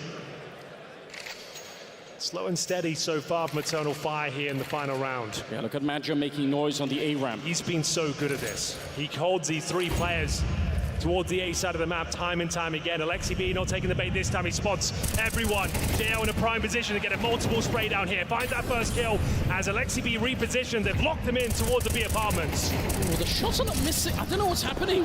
There we go. They're going to reset the round. Yeah, they have to, but is that even possible at this late stage? 50 seconds on the clock. You're kind of beaten up. You spent a lot of your utility, and now you have to go back and try and get some Paga, thanks for the control. 17-month primer. Thank you. I don't know about this one. Madger, if you can win this fight against Wonderful, I'll give him the benefit of the doubt and say the round is back on, but Boost on the other side. All right, he's going to give it almost a freebie there. Yeah. Alexi getting boosted up and getting taken down. Big 25 nade. seconds. They're back towards the site, and you're right. A grenade to slow them down. Madja doing whatever he can for his team, but I think they've run out of time here. Woxit going to get down, and the bomb is to the back of the site. I don't think Madja can find these kills. He's had some amazing shots in this particular round, but you're right. He's running out of time and indeed space. Leap through the window. But it's Na'Vi holding on. Na'Vi looking locked in. Let's see. Let's see. After they were locked out of the B bomb side. This time, Alexi B jumps for information, spots Wicked all four Woodchuck of them, with the fucking and is 5 able to gifted. hold Thank you, them at thank you, bay. thank you. So much Appreciate your damage 5 taken on gifted, route. chat. They had to fall back Actually towards 15, middle, and you because have I to had say, the 10 Anders, from earlier. a great recovery from Madja, who seems to hit absolutely every shot presented to him right now. It wasn't quite enough there. The round reset cost him so much time, and he couldn't even attempt the clutch here. Bear in mind, you get one extra timeout once you enter overtime at this stage, and Na'Vi are opting to use it right now. They've got a 2-1 lead. Affiliated, thanks for the 16, of course, 5 as you gifted. mentioned, Thank you, 15, thank you, and big love. We'll do Thanks it for the all 5 over gifted. again. Thank you. It's going to be Eternal Fire with a different setup. The double off once again, this side on the C, this time Somebody on keep the track CT for me. side. Was it Walks into 25? Madja, enabling them to have that B turret, which has been a problem. Madja was getting focused in the back of the B bomb side time and time again. He wants to be able to fend them off and get the opening kill and make sure they can't just run riot on that side of the map. Man, I would say this is also a risky play, though, because something that worked very well for Na'Vi were those fast A executes, and the huge downside to playing double AWP is when you have to retake. What would have been 35? I think making me 35, nervous, I think. to say the least. That's all. Thanks so much We're for the gonna find out 5. how this 10 one gifted. plays You're out. looking Second absolutely half stunning today, overtime brother. Thank you. Is live. Woxit getting denied any vision in the middle. No real surprise there. Oh, he's going for it. He's trying to run through. That's trying to create some a lot of pressure. aggression from Bit. Is he still He's gonna trying to keep get all going the for this? util out. He seems like he's just ready to jump. It's gonna be a rehit, I think. How sick would that have been if he'd actually kept going? But Maybe yeah, clear he's out gonna mid, fall then back to behind the B. smoke. I'm Ducky 15. Thanks for the Twitch primer. Thank you. I think that's what they're. Tara is here. This round's a little bit more subdued, but not for long, Andy. It's going to be Zantara's aggressive, of course, top and middle. Immer fighting for his life here. It's a scrappy spray. He'll at least get one for his trouble. But it will be Bit now fighting in towards that B bomb side. Back nice. and forth we go. Oh my JL. God, the trades are Amazing crazy. shots in towards the B bomb side. The 2 versus 1 with wonderful, very low. JL is going to have to do the heavy lifting at this stage. Bomb's back Holy at T shit. spawn though. Oh, that's rough. The You're T right. spawn Chaotic bomb. round. Oh wait. Alex sneaking up below. I think you're onto something. Chaos definitely entering the arena at this late stage. He's got the knife out. He knows they're going to be coming for a good walk. Xanax takes a 2-month primer. Thank you. I'm going to hold this line. They might get the bomb plant, but at least we're going to have a bit of a flank going in. And Na'Vi are, look at how nervous they are. That bomb site is so suspiciously empty. You have to be wondering what else is going on. He's looking straight at it. Smoke goes up, and it could have been better timed. That might have saved Wonderful here, at least for a second, although Calix, he's dreaming about this one. It's right below as he gets the kill, and now JL alone, and the pressure is on.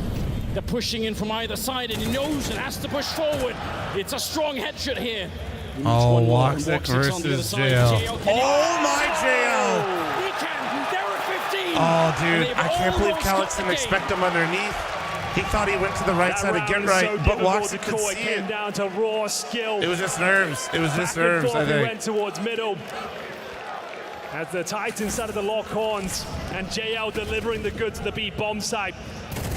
Beautiful shots, great movement, and fantastic awareness time and time again. Up against Woxic at the AWP in the clutch. Zantara's knows that's a significant round. That's now map points for Na'Vi, and bear in mind Eternal Fire at that 12-10 lead. It was all down to that kill, top and middle. If Alexi B was found, if Madja gets that frag, which objectively was on a plate for him, he actually overlooked the angle, fell back as a missed spray. Yeah. We would be on map 2 already.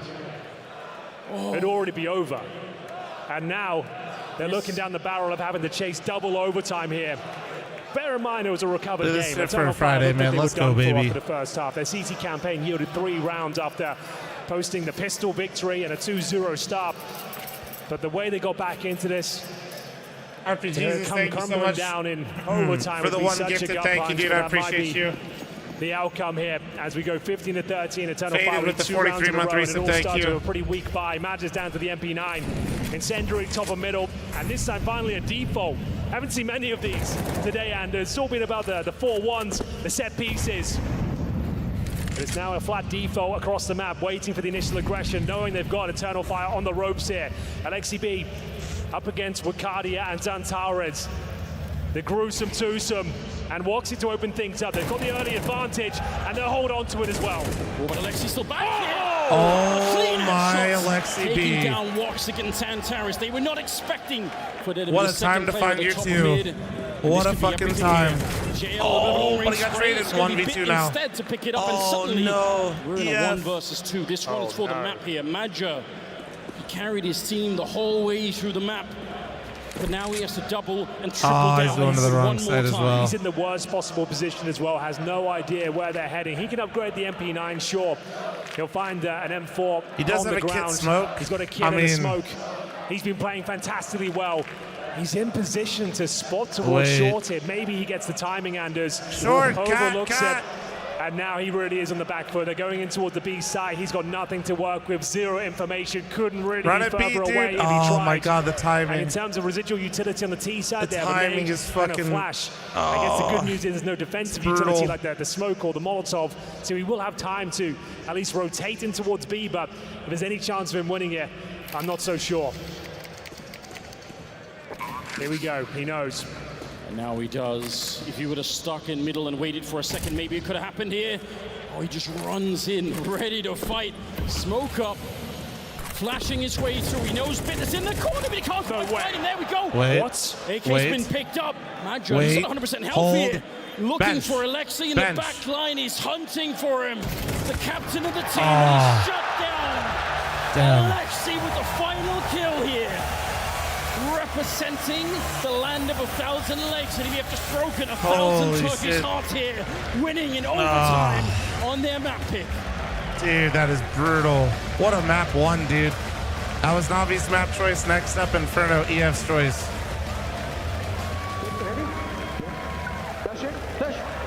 Oh shit, what the fuck? Yes, I'm coming short, okay. Wait, ready? Yes, I'm coming short, okay. Yes, I'm coming short, okay. Wait, ready? Yes. Dashing, dash! Oh shit, what the fuck? I fell. I still have dash. Here, connect ramp. Ladder up. Smoke ramp. Coming B, Alexi. They might know B. Beacon. Yes, can connect sneaking, okay? Yes, okay. Can you flash short? Yes. Wait a second. Flashing short now. Flash short. Inside pop. 10 seconds. Here, Biaps. I'm staying default. I don't see short. I'm watching boost window. They may be hiding. They may be sneaking B, guys. I'm watching window boost. Holding con. One short. Con on short. 2. Peps. Con on short. Last 2. Con. I'm calling cross. Bolera. Jungle. Inside jungle last. Last. Calling cross. I'm coming jungle on con. Jungle on con. Con 1. Inside con. I flash. Con up. Inside connector. User disconnected from your channel. Inside connector. Under con. No time. User disconnected. I'm in jungle. I will kill him. Nice, boys! Nice team. How many users are disconnecting from my channel? All the users. Alright, chat, I'm running a fat ad here. Alright. We're gonna build up a buffer like we did yesterday. We were lucky and we did not run into it. I need 36 gifted. Give me a second here. Let me gift you guys 36 subs before I run an ad. No? The world is changing, but one thing remains the same. Victories with 1xBet. Level up your gaming space with metal posters from Displates. Hang your Displates in seconds. Swap them whenever you like. Get official art from your favorite games. It's a large one. On a uniquely just designed like to keep it metal real, canvas. No line around here. Faded, thanks for 43. Join Wheat, over thanks for the 3 9-month million primer. Thank you. collectors Appreciate now. you. Your wall upgrade is here. Shop now at Displate.com.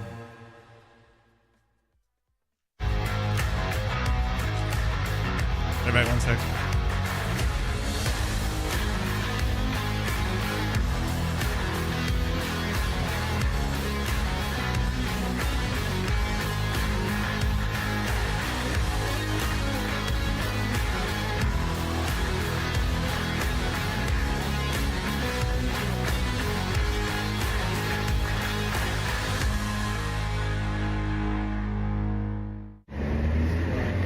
it's popular, it's loud.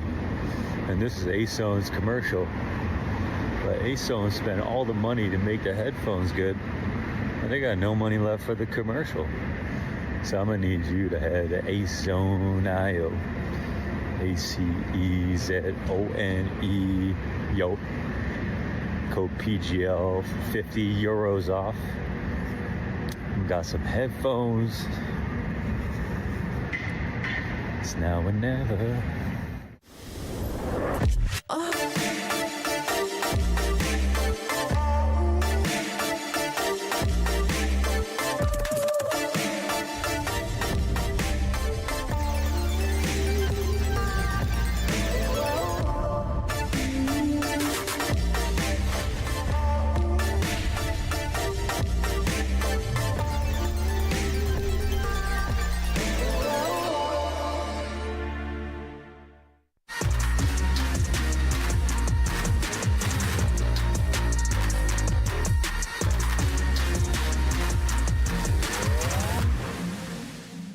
Yeah, welcome back. We're on the desk, and we've got to try and break that one down somehow. Blair, him joining me.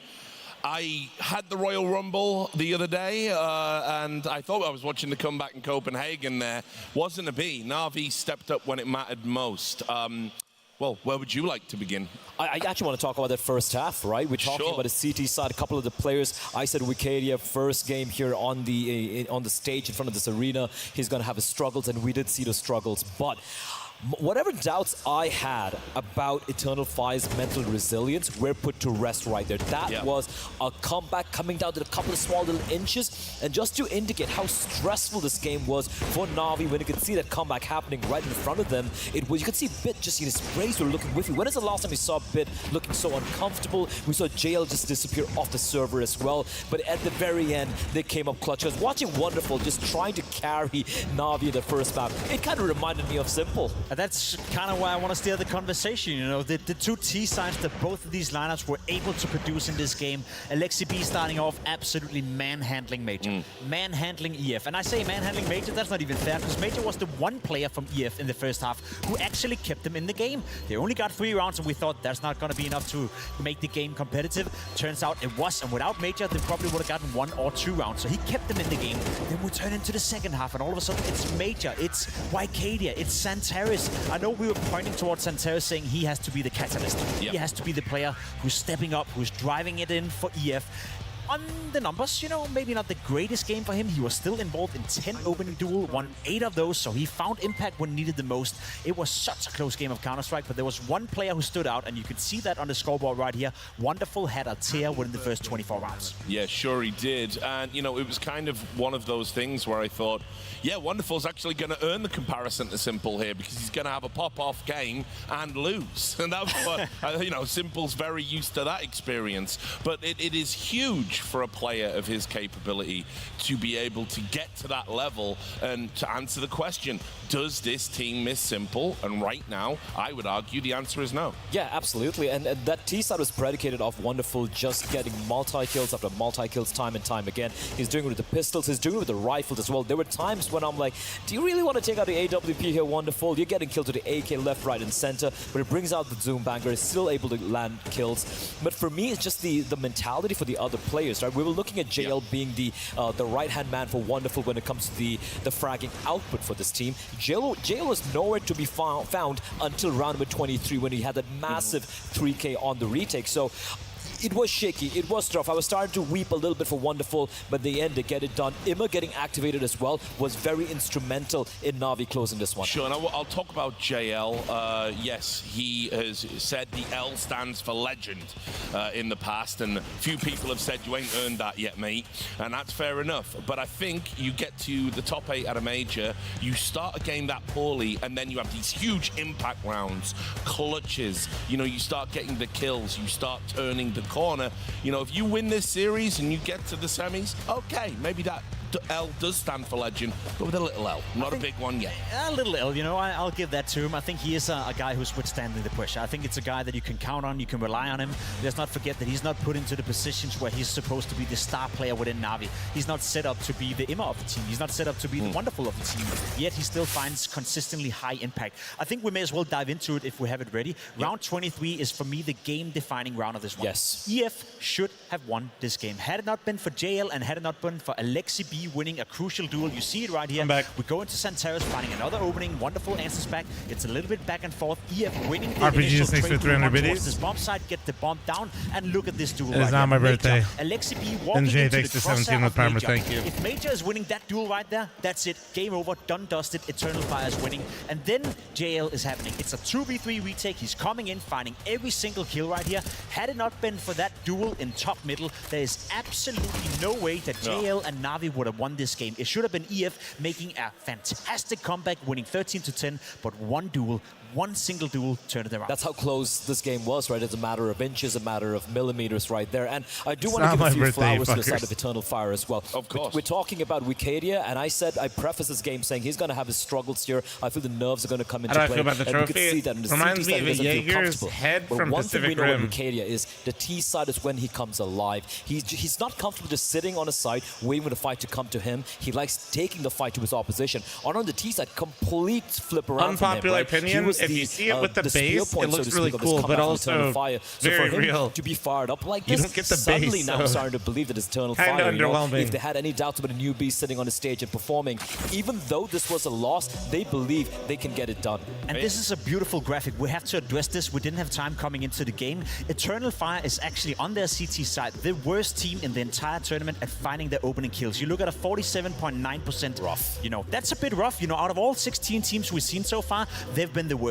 On the other side, on their T side, they're the team with the best opening kill percentage. So it's two different worlds for them. And we saw that in this game. Yes. The T side entries, the T side play, absolutely fantastic. It's on their CT side they're struggling. So we bought into that storyline and we got exactly that showcased in this game. Yeah, that's why we've been calling them the irresistible force all this time. Now, you know what else is irresistible? Ooh, I can take a guess. Yeah, I mean, you might. We've done this before. It's the Displate, huh? Yeah, our friends Displate, who obviously are sponsoring the tournament, do just want to say, obviously, as well, if you have any doubts about being able to mount these, you don't need any tools. It's all done by magnets. How do they work? I don't know. Never figured that out for myself. But if you go to displate.com/PGL, they've even put the discount up for everybody from their 200 officially licensed artworks and obviously officially licensed Counter-Strike artwork as well. If you buy 2, you now get 30% off.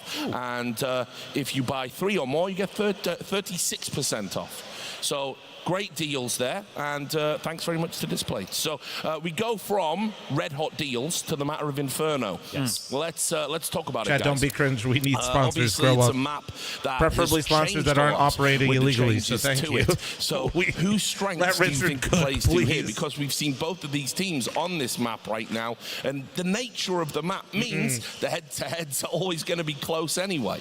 I think it's a map where, I expect Eternal Fire to pick it, right? They've taken out teams like Vitality, like even Virtus Pro in a battle of attrition. I think they're very, very good. The fundamentals are very, very solid. But there are a couple of weaknesses which I feel other teams haven't been able to exploit. The CD side in particular, they play very heavy towards B early on. They go for the usual, the phase meta smoke, so to speak. And one thing we saw VP never try was go for a faster hit towards A on any of the half-buys. So Eternal Fire basically were having full control of the map, and VP, because of how slow they were able to just outread them time and time again.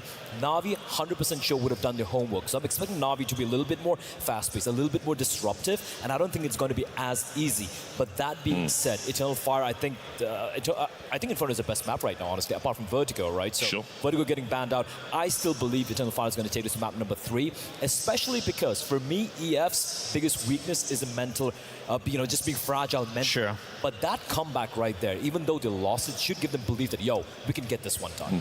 If there's one thing we know for sure, it's Blade always coming in well prepared, especially with LXCB as well. And we have seen two teams who throughout the tournament have been significantly better on their T side than they have on their CT side. So that's what I'm looking towards. Navi on the T side, are they able to play fast-paced Counter-Strike? Are they able to find loopholes within that defense of EF, which we have seen have been fragile throughout the tournament? Whereas for EF, the way they beat Vitality, the way they beat FaZe, the way they beat some of these big teams at the tournament was by controlling the pace on the T side, was by going into 3v3 scenarios, 4v4 scenarios, and unfortunately Inferno, but all good. Apex, actually I hope we get a third map out of this. That'd be sick. So I'm looking towards EF. These quarterfinals have been fantastic, man. The only one that sucked was C9. Good thing for them is Santeros always shows up on the CT side. We're starting off strong right now, you know. Well, just holding that thought about T sides. Let's talk about Na'Vi. Just had a pretty, decent T side.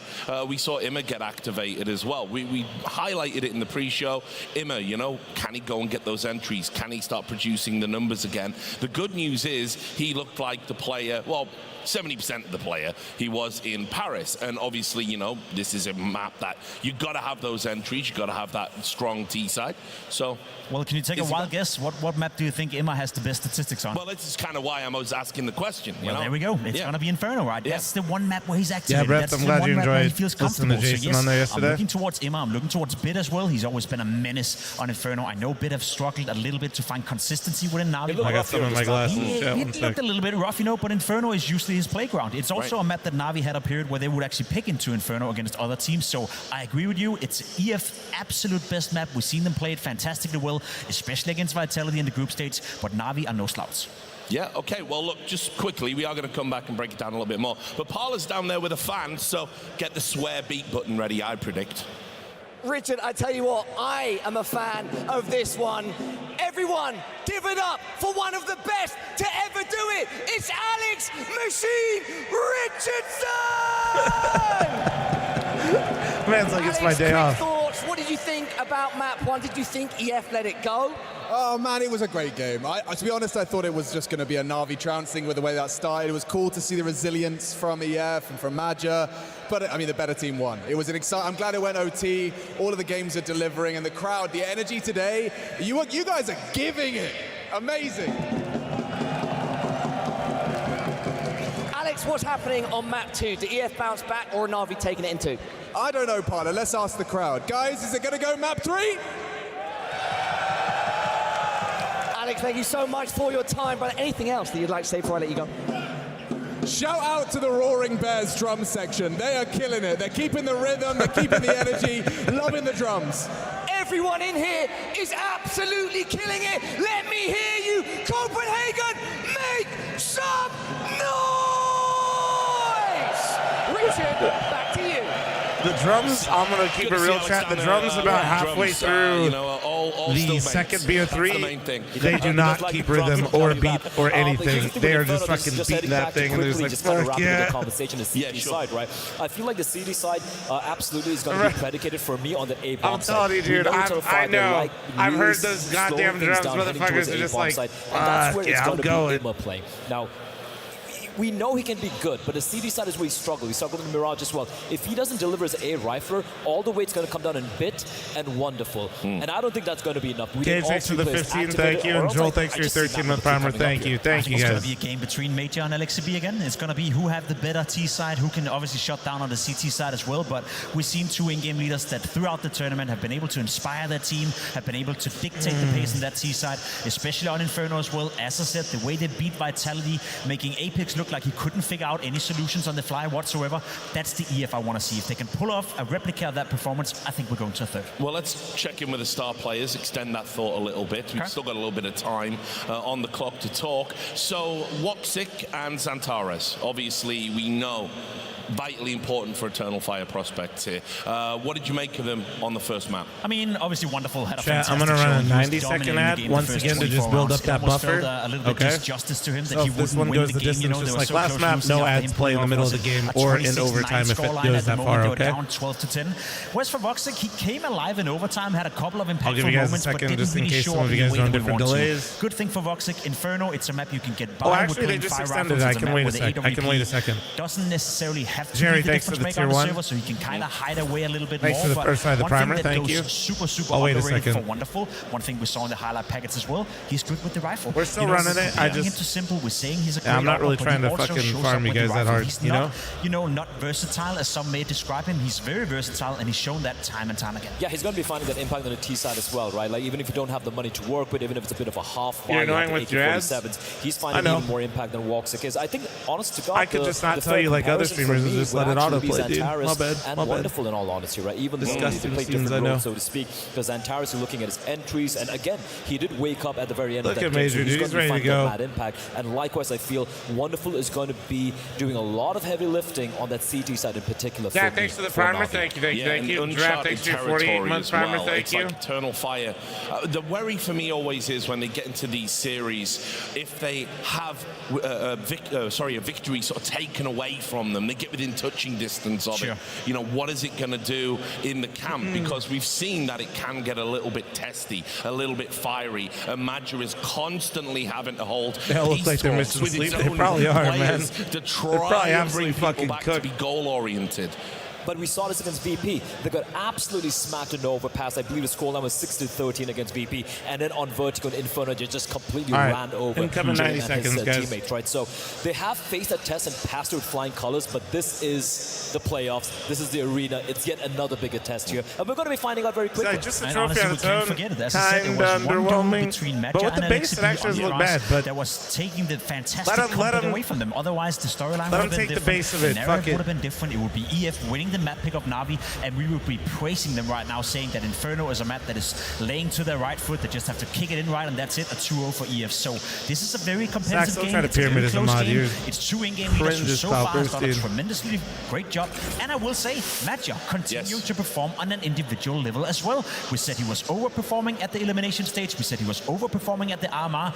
Maybe he's just become a better Counter-Strike player than we initially thought, because he's consistently delivering on the fracking department. That was going to be my final point, guys. It's like, look, Alexi B, you know, he's about where an IGL should be, you know, stats-wise, performance-wise. What's blown me away this tournament is, this is Madger's best tournament. This is like the best I've ever seen him play.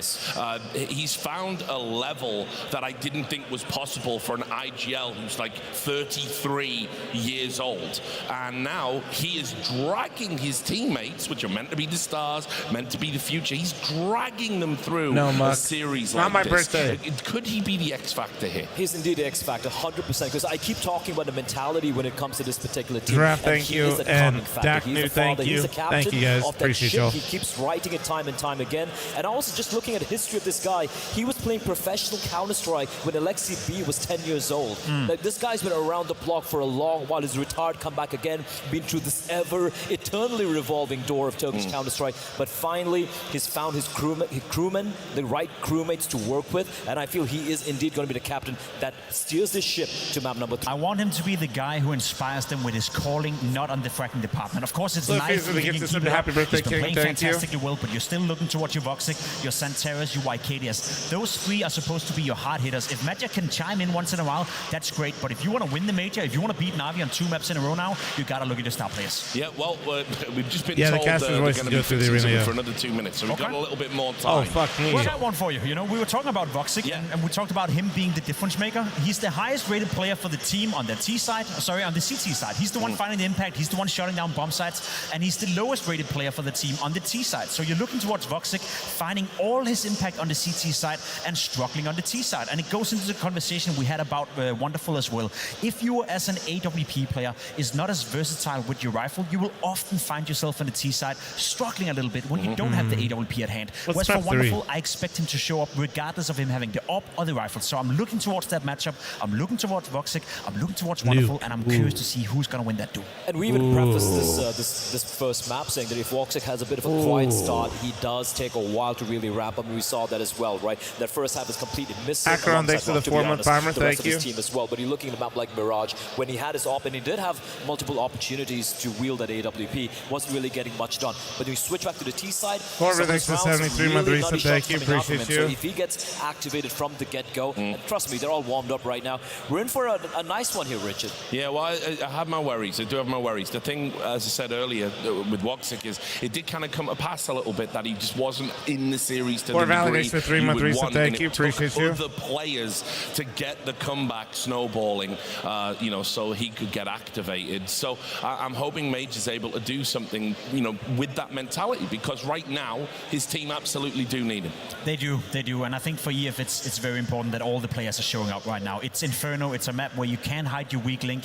You have your pit players, you have your A players as well. There's no hiding on that CT side. We always talk about the phrase that you're good for 2 kills. Well, if you're a defender on Inferno, if you can get a multi-kill, if you can get a double kill, you put your teammates in such a glorious position in order to do the retakes. If Voxic is not showing up, EF is going to struggle. Right, some final thoughts from you, and then we are actually getting into the game now. No, I'm just expecting map number 3 coming up. I think Eternal Fire are going to take this. Yeah, okay. Well, listen, predictions haven't been great so far on this desk, but I can see we are now ready to get into the second map. It is going to be Inferno. It's going to be Eternal Fire. It's going to be Na'Vi. Will it be a classic? Let's find out with Anders and Henry G. Well, that takes the 38-month primer. Thank you. Getting into it. Getting into it.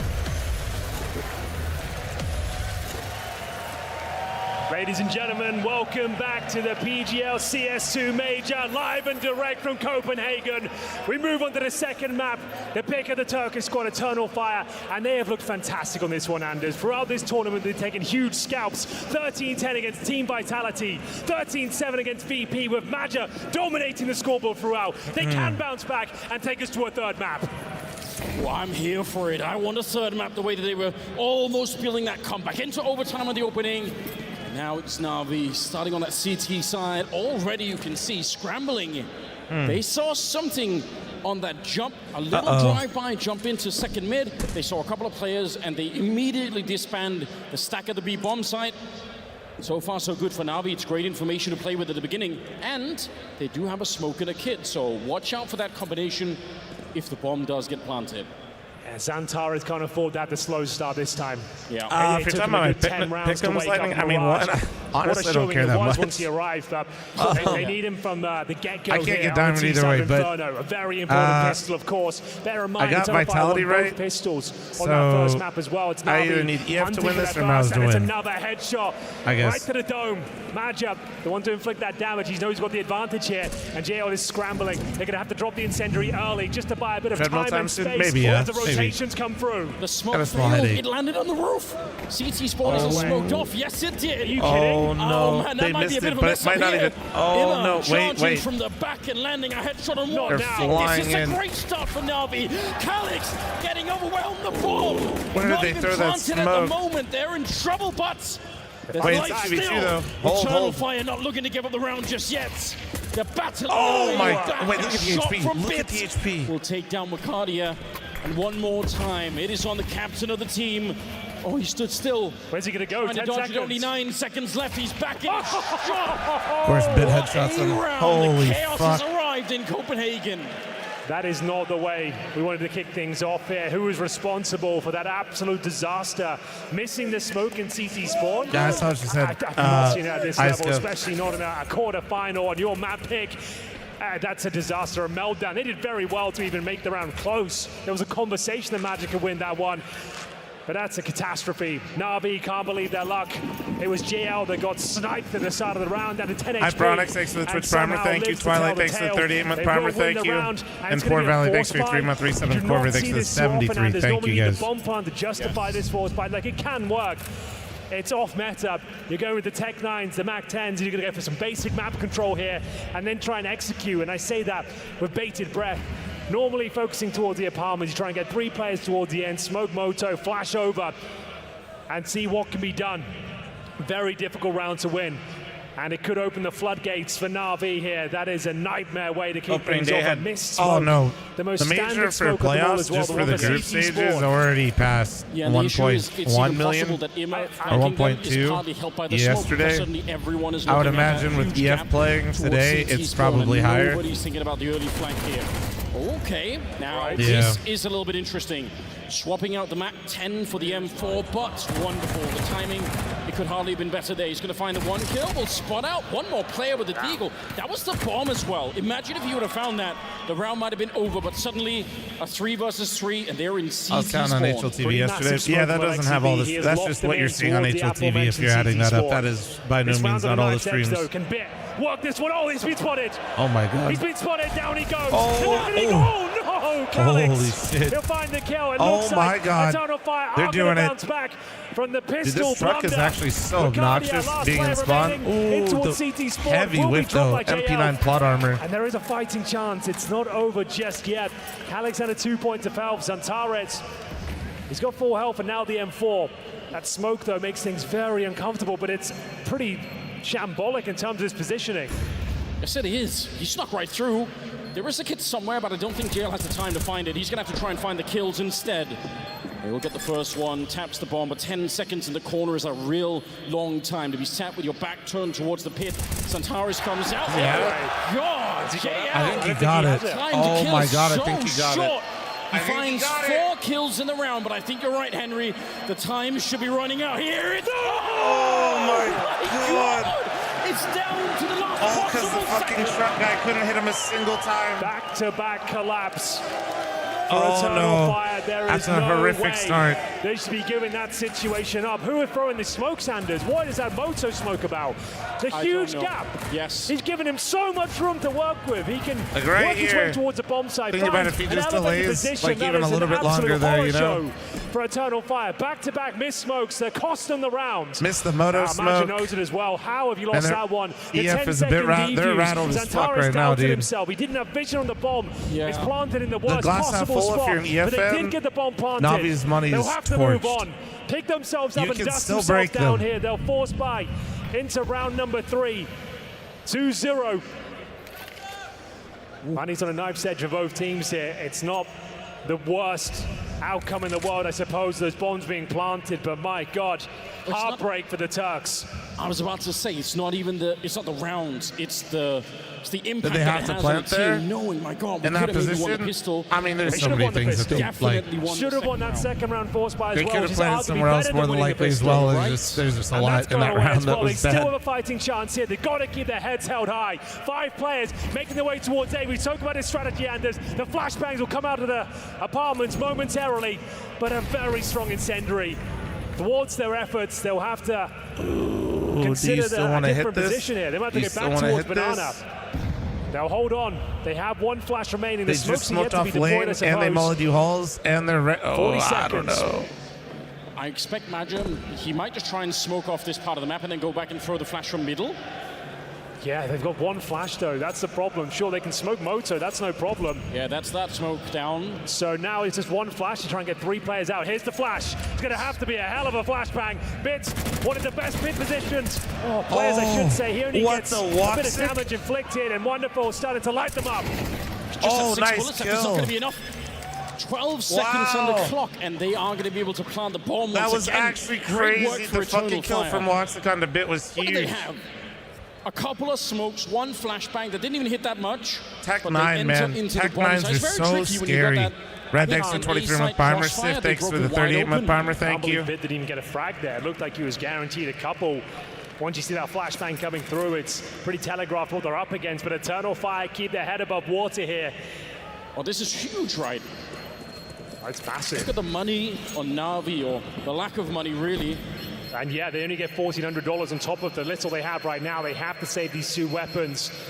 Wasn't a comfortable round, but Eternal Fire will find their first hit on the team side of Inferno as their map pick, and 3 survive as well. Bit had to find at least 1. He gets absolutely nothing for his troubles there. Abscess, thanks for the 4 month Bomber. Thank you, thank you, thank It's a you. very problematic scenario now for Na'Vi. Funds are running incredibly low. We'll have a look at the overall complexion of the buy. I assume they're going all in here.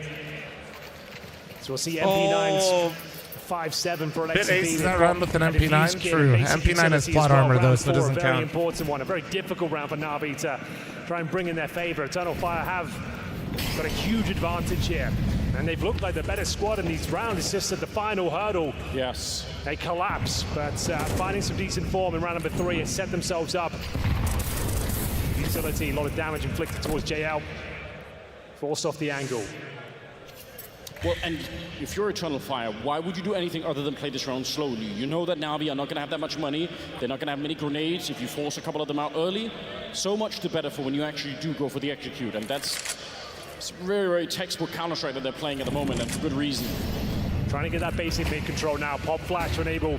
Forcing out more smokes. Oh, you're right. So Zantares with some nice mid control here. Smoke down towards Moto again. Same strategy, Anders, but Zantares tip of the spear, opens things up, and wonderful winning multiple frags once again. Controls the Famous. Fantastic work, but not quite enough. It's still a 3-on-3 and a heavy advantage for Eternal Fire as they plant the bomb. Major didn't actually see that. He has no idea that someone's walked past, so it could be a real surprise here, though. They are acting like someone might be there. Major catching the rotation. This round is on Immer. He basically has to take a step forward and get a very fast double kill for this to even be possible at this stage. There's the one, but shot in the back by Calix in the pit. And that should be the round here. As long as Major's alive, I don't think JL could do much of anything. I think you might be right there. Nice work. Major. He's always in the back lines. He's always so frustrating to play against. And once again, secures the round, secures the kill. We're all tied up. All right, EF, looking down the barrel you tossed of a the first 2 full eco rounds, at this stage. but great recovery once again. you recovered quite This well time much now. earlier on. Bear in mind, they went down 9-3 in the first half of Mirage. It took them so long to find some initial form. Did that man even say anything, or were those just noises? And looking to take the lead here, almost guaranteed to win this follow-up round. Well, look at this. We've got some real Turkish representation here in the crowd. I love seeing that. They are ready and cheering. From what I heard, they sold out like 5,000 tickets to watch parties across like Istanbul and major cities in Turkey as well. So yeah, this is amazing for the Turkish scene. The deepest run they've ever made at the major here in the top 8. And now, that's beautiful. With the lead. After this particular round, there's almost nothing purchased by Na'Vi. They have the full eco here. It's the Zeus for Immer. They've had some uncomfortable rounds, sure, Eternal Fire, but they are in full control of this stage. Careful now. Ricardia, you don't want to get sapped at the corner. Could happen. Yeah, very well could happen. It is just a Oh, yeah. Always a bit of levity whenever those kills come through. This time, they have in fact landed the smoke at CT spawn, so everyone is excited about that. And they're going to get the round here, get the bomb plant down. No need to cook them so hard, Anders. Come on, man. Yeah, I think that's fair to say. There's no real reason to save the MAC-10, unfortunately. You might as well try and farm some money with it. Every kill with that particular weapon gets you $600. A little bit of a dink there, but not much damage inflicted towards Antares, down to 83. And yeah, just going to try and lock them in. They're just going to try to make towards them the B-bomb. So die as with the mentioned, bomb. it's a bit of a gimme round. Eternal Fire will find their third here as Na'Vi just look for the exits. Is there anything left to be said? Good smoke to allow the exit. Should be absolutely fine. Antares is looking above that smoke. He knows his kills on the other side. Jumping at the bit to get stuck in. Good flashbang with the CTs. They just don't have the firepower to really deal with this one. As it is complete mop up. Well done. Well, there we have it. Alexi B. No kids, and the players have escaped his reach as we go 3-2. Bear in mind, this is where Eternal Fire done some of their best work this tournament. It's where Major's had some of his career best performances at this major. They look very confident right now. They look like they know exactly what they're doing. It might be worth highlighting, Henry, if there are any new viewers out there who are brand new to Counter-Strike watching for the first time. What really distinguishes Inferno from all of the other maps is that it has basically 2 of the bomb sites here that are the hardest to retake, both on A and B. So once the bomb goes down, you have to assume that Na'Vi now on the CT side are in a lot of trouble almost every single time. It's just so tricky. Now they're calling a timeout. They don't like the way this is shaping up, and I can't really blame them for it. Eternal Fire look absolutely locked in and ready to try and take this to a third map. Oh, they absolutely do.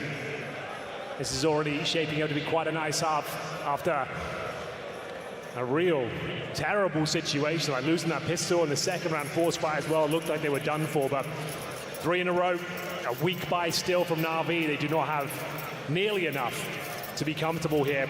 2 MP9s in the hands of JL and Alexi B, 3 M4s. They have a single kit to work with here as well, but it kind of is one of those rounds you need to play for the opening kill. Some sort of aggression required, maybe a 2-man setup towards the apartments, but it's going to be Woxing bravely pushing through the utility. Usab Antares! And another cracking what a nice little entry there, dude. to open things up. JL. Alexi B on the other side, but so much damage has been I have a lot of inflicted. respect JL if he heard keeps that. going. Singed toes fall back through the smoke. 27 HP on Zantara. It's 30 for Woxic. He could get a double spray down here, and it all starts here. Majab managing to tuck himself in, avoiding the bullets. Look at Na'Vi rotating 3 people. Yeah, this feels almost like a heroic round, but now they're giving it up. Pretty aggressive, and now. Oh my God, they're moving. This literally feels like a heroic round. Let's be Arcadian. Before they even show up. Smoke down towards Arch. I mean, they're making all the right moves too. This is the right call. Making his way towards the Arch side itself. JL has no vision. He's going to try and flash in Imma here. It's going to have to be one hell of a flash, Anders. It delivers the great flash, great flash. Wow. As Na'Vi take the man advantage on this desperate buy. That was a god-tier flashbang, and it might have given them the round. There's still 40 seconds left, and playing on the ledge. He gets taken down. Lacardia, very good little spray to come through. Imma keeps it going, finding a third kill for himself, and wonderful would clean up the round. Na'Vi, very important round here. I'm not sure what's up with Bid Anders. Like, he was pretty much non-existent on Mirage. He dropped a 0.8 rating there, like Alexi B, who looked like he was doing nothing on the map. Bid was actually beneath him, and now this A-side hold from himself, it's not looking amazing. His teammates are going above and beyond. Great synergy, but yeah, Vic can't find any footing whatsoever. He considered one of the absolute best pit players of CSGO history. I was going to say, that's actually how he kind of carved out a name for himself at the beginning, right? He's having a rough ride out there. Look at that deep smoke in the middle. Oh, Dale getting active now. Look at this. Na'Vi really putting pressure here on Eternal Fire, but Woxic actually beating it. My God, he walked straight through. Saying, all right, you might have thrown that deep smoke, but we're not going to read it like a push. I like that from Woxic on this one. That kind of forces Na'Vi a little bit back. Like, right, it's forcing this rotation, even though they got banana control. You can put a lot of pressure on second mid if you actually push just forward. The fact that Woxic basically is past the smoke, they know that like they're not really trapped in there anymore. Resetting the round. That was kind of risky from Woxic, but it opened up the map a lot. It's going to be a B finish here, Anders. They have nothing. Monster between matches. What's the flavor today? I don't know. I might. Maybe I should go get a. I haven't had a sunrise, a cold sunrise anyway. JL there with him as well. I don't have them in the fridge right now. They're outside in the garage, so I might put one in the fridge in a minute. Over 100 it seems, and in they go towards B. Weakened up, and it's going to be JL with a bit of a shooting gallery available to him, but he burns away. Oh no, JL, you're on fire, dude. On top of the coffins, I can't believe it. Wonderful right through. He gets the last second headshot. Takes down Woxic. He got two. It is Alexi at the back of the bomb site. If he just can get one more kill, this round is pretty much already done. Oh, nice. Oh, my. He does a 90-degree flick and takes down Imma. He leaves bits. Holy shit, again, what a flick. The difficulty of retaking these bomb sites, not to be underestimated. He blows open the smoke, clears it, but there's no one on the other side to receive, and now he's in trouble, trying to flash his way through. Already low on health, and they have found him. Wow, Calyx, what a round from Calyx. There he is, dude. 4 kills to save Eternal Fire once again. The individual level of all the EF riflers is actually so fucking good, so much but it's so exactly hit or miss sometimes, man. Like I said, a shooting gallery presents itself. He doesn't realize he's burning at the top of the coffins there. It's a perfectly placed Molotov. He goes down with just the one, and then pandemonium ensues at that stage. It's a massive round for Eternal Fire to steal away. Na'Vi. Fuck yeah, man. Thrown into an equal spiral. Friendly reminder though, Chad, EF's T-sides are, no matter the map, are way better than their CTs. So if you're an EF fan, you gotta be cheering for every fucking round here. It's barely a partial buy. Call this one an eco. They've got some upgraded pistols, and wonderful. He's only good for the one here. Should be the double kill for Eternal Fire in general. Stretching their legs here on the T side of Inferno. Back and forth we go, but it's man advantage, presumably round one. One nice player shots. remaining, that's JL. Nothing he can do about this one. 5 rounds locked in. Well, you know what, Eternal Fire. I prefer to cheer for every round nonetheless. Why? Yeah, just, you know, some people are cheering for Na'Vi, you know. That was locked in. It looked like 2 versus 3. Backup was coming. But Calyx, the one to step it up. 4 kills in that round. 9 in total now that he's taken down another one in this one. And a 5-3 lead on the T side of Inferno Henry. This is shaping up to be a really beautiful start for Eternal Fire. The dreams of that third map they're looking quite strong right now. And that's with them completely Hank O'Crum with the 38-month reset, thank you, appreciate you. It's been nothing but one-way traffic, really. Eternal Fire looking fantastic here on the T side of Inferno. They've had some fantastic results throughout the tournament. JL hoping that someone's sitting in the pit, but not to be the case. He'll go down with the blast as well. Well, Ben, that was the full eco at the very least. We can say that. But Na'Vi can still win the half-handers. They can still recover this one and get 7 rounds. It's just the way that it's so convincing. Eternal Fire, already a decent haul on the T side here. Up against another weak buy. We've got an MP9 for Alexi B, a Famous for Imma. Currently sat on 6 kills, and his bid still MIA out there, 4 and 7. He bottom fragged on Mirage. Really need him to turn up at this stage. Eternal Fire. All right, here we go. Here on the T side of Inferno. Oh, I like this. Walk sick. You could see him trying to dodge the flashbang there, but he wasn't quite able to land the shot at the top of Banana. Still, I want to see them try and flex here a little bit. Show some different colors. Been a lot of his Centaurus trying to enter on Banana, and that's fine. But yeah, if you can switch it up and throw the AWP in first, then why not? And now the forward position. Guys, I put MOUZ to beat G2, but the way you guys definitively speak is concerning. And they need to, right? They especially when you consider what you saw FaZe do to Spirit yesterday. And top mid. I find it interesting. Double setup. Some of you guys talk as if it's a foregone conclusion. This can work. Looks like they are going to get the chance to flex a little bit. Oh, they all missed the shot. Oh, dear. That is not how that is supposed to play out. Double peak from either side of the apartments there. And Kerrigan. Yeah, but there's this guy named Nico that has put on some of the craziest performances at a major. I know he hasn't won one, but we're not in the finals yet. That motherfucker can snap at any moment and just some valuable win. information relayed to his team, but he's only really good for 1 kill here. He'll be some trolls in it. Take him down as soon as he fires off his AWP and he's low. They stacked the B bomb site. It's the wrong call, Anders. Yes, it is. All of the back are wonderful. It's just Anson's just a Nico hater, and then the other guy, I don't know, I timed him out for a day because he wasn't passing the vibe check. Above him as well. One more. All bullet connecting. And now the pressure's really on here. Flash comes through. Oh, that was ambitious. They needed him again. 4 seconds left on the clock. Emma, though, going crazy, no time. Madra, he can't find the bomb in time. Na'Vi will win the round to time alone. Did he die after? I think he did. Wonderful saves today. Yes. Holds his nerve. Hits the vital shot.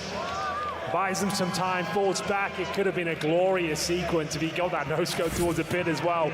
But it was more than enough to win the round. Time was of the essence. You could see 20 seconds when he hit that initial frag. Second one, had to find the kill on Calyx, and then matchup, nothing he could do. No time to plan.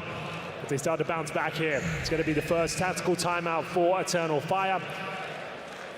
Resource will be a bit of a question mark now after Magic got dropped after time. Got no extra money there, so this is going to discuss their options. It's already been a very successful T-side campaign, even with those difficult opening rounds, losing the pistol, and then to the second round force buy as well to a huge JL clutch. They just look so determined in what they're doing, Eternal Fire, but the problem is, you're right, if you run out of money, then you can have all the strats that you want. It's not going to make a big difference here. So what's the play? Is yeah, the money, this is definitely a partial, yeah. And that's absolutely fine, then. You've got a few more yeah, they're rounds to go. 1900. 5 is Yeah, that's already fun. pretty decent. No, 5 is not decent, Henry. Their T-sides are way better. Once again, allowing if you're EF, to have a little bit more wiggle room. You need, out of this scoreline, you need 7. Just investigating second middle, the jump across, didn't spot much. Wonderful, the AWP, changing up his position over towards the B side of the map now. Boosted up on half wall, very powerful. A lot of guys have your same haircut. I don't even know what my haircut is. My haircut right now is I haven't gotten a haircut since my wedding. Pretty much max damage at that one. Like I said, wonderful if he misses the shot. Not a huge deal, but he's not missing much today whatsoever. In-game leader down. 4 players remain for the Turks. They've still got a couple of smokes here. 4 flashes in total. Smoke might actually allow them to just pop through this with a cheeky flash. There's the flash. Yeah, so that smoke was exactly what they wanted to drop at this stage, but still should be fine. They've allowed them to get to the top of Banana, though. Relocating, here's Alexi. Can't land a kill. Save his life for the moment. The AWP in the back of the bomb site. Wait, and he's here comes trouble. All the pistols in front. Oh my God, no way! No way! He can't be stopped. He has aced them to save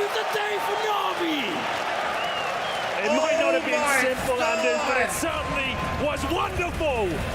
He saves them once again. It looked like they were done for.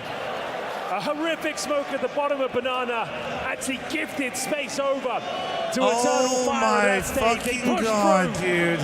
They swarmed the bomb site. Tech9's absolutely lethal. None of them had that but armor. the USP mows them down. Nothing but headshots delivered.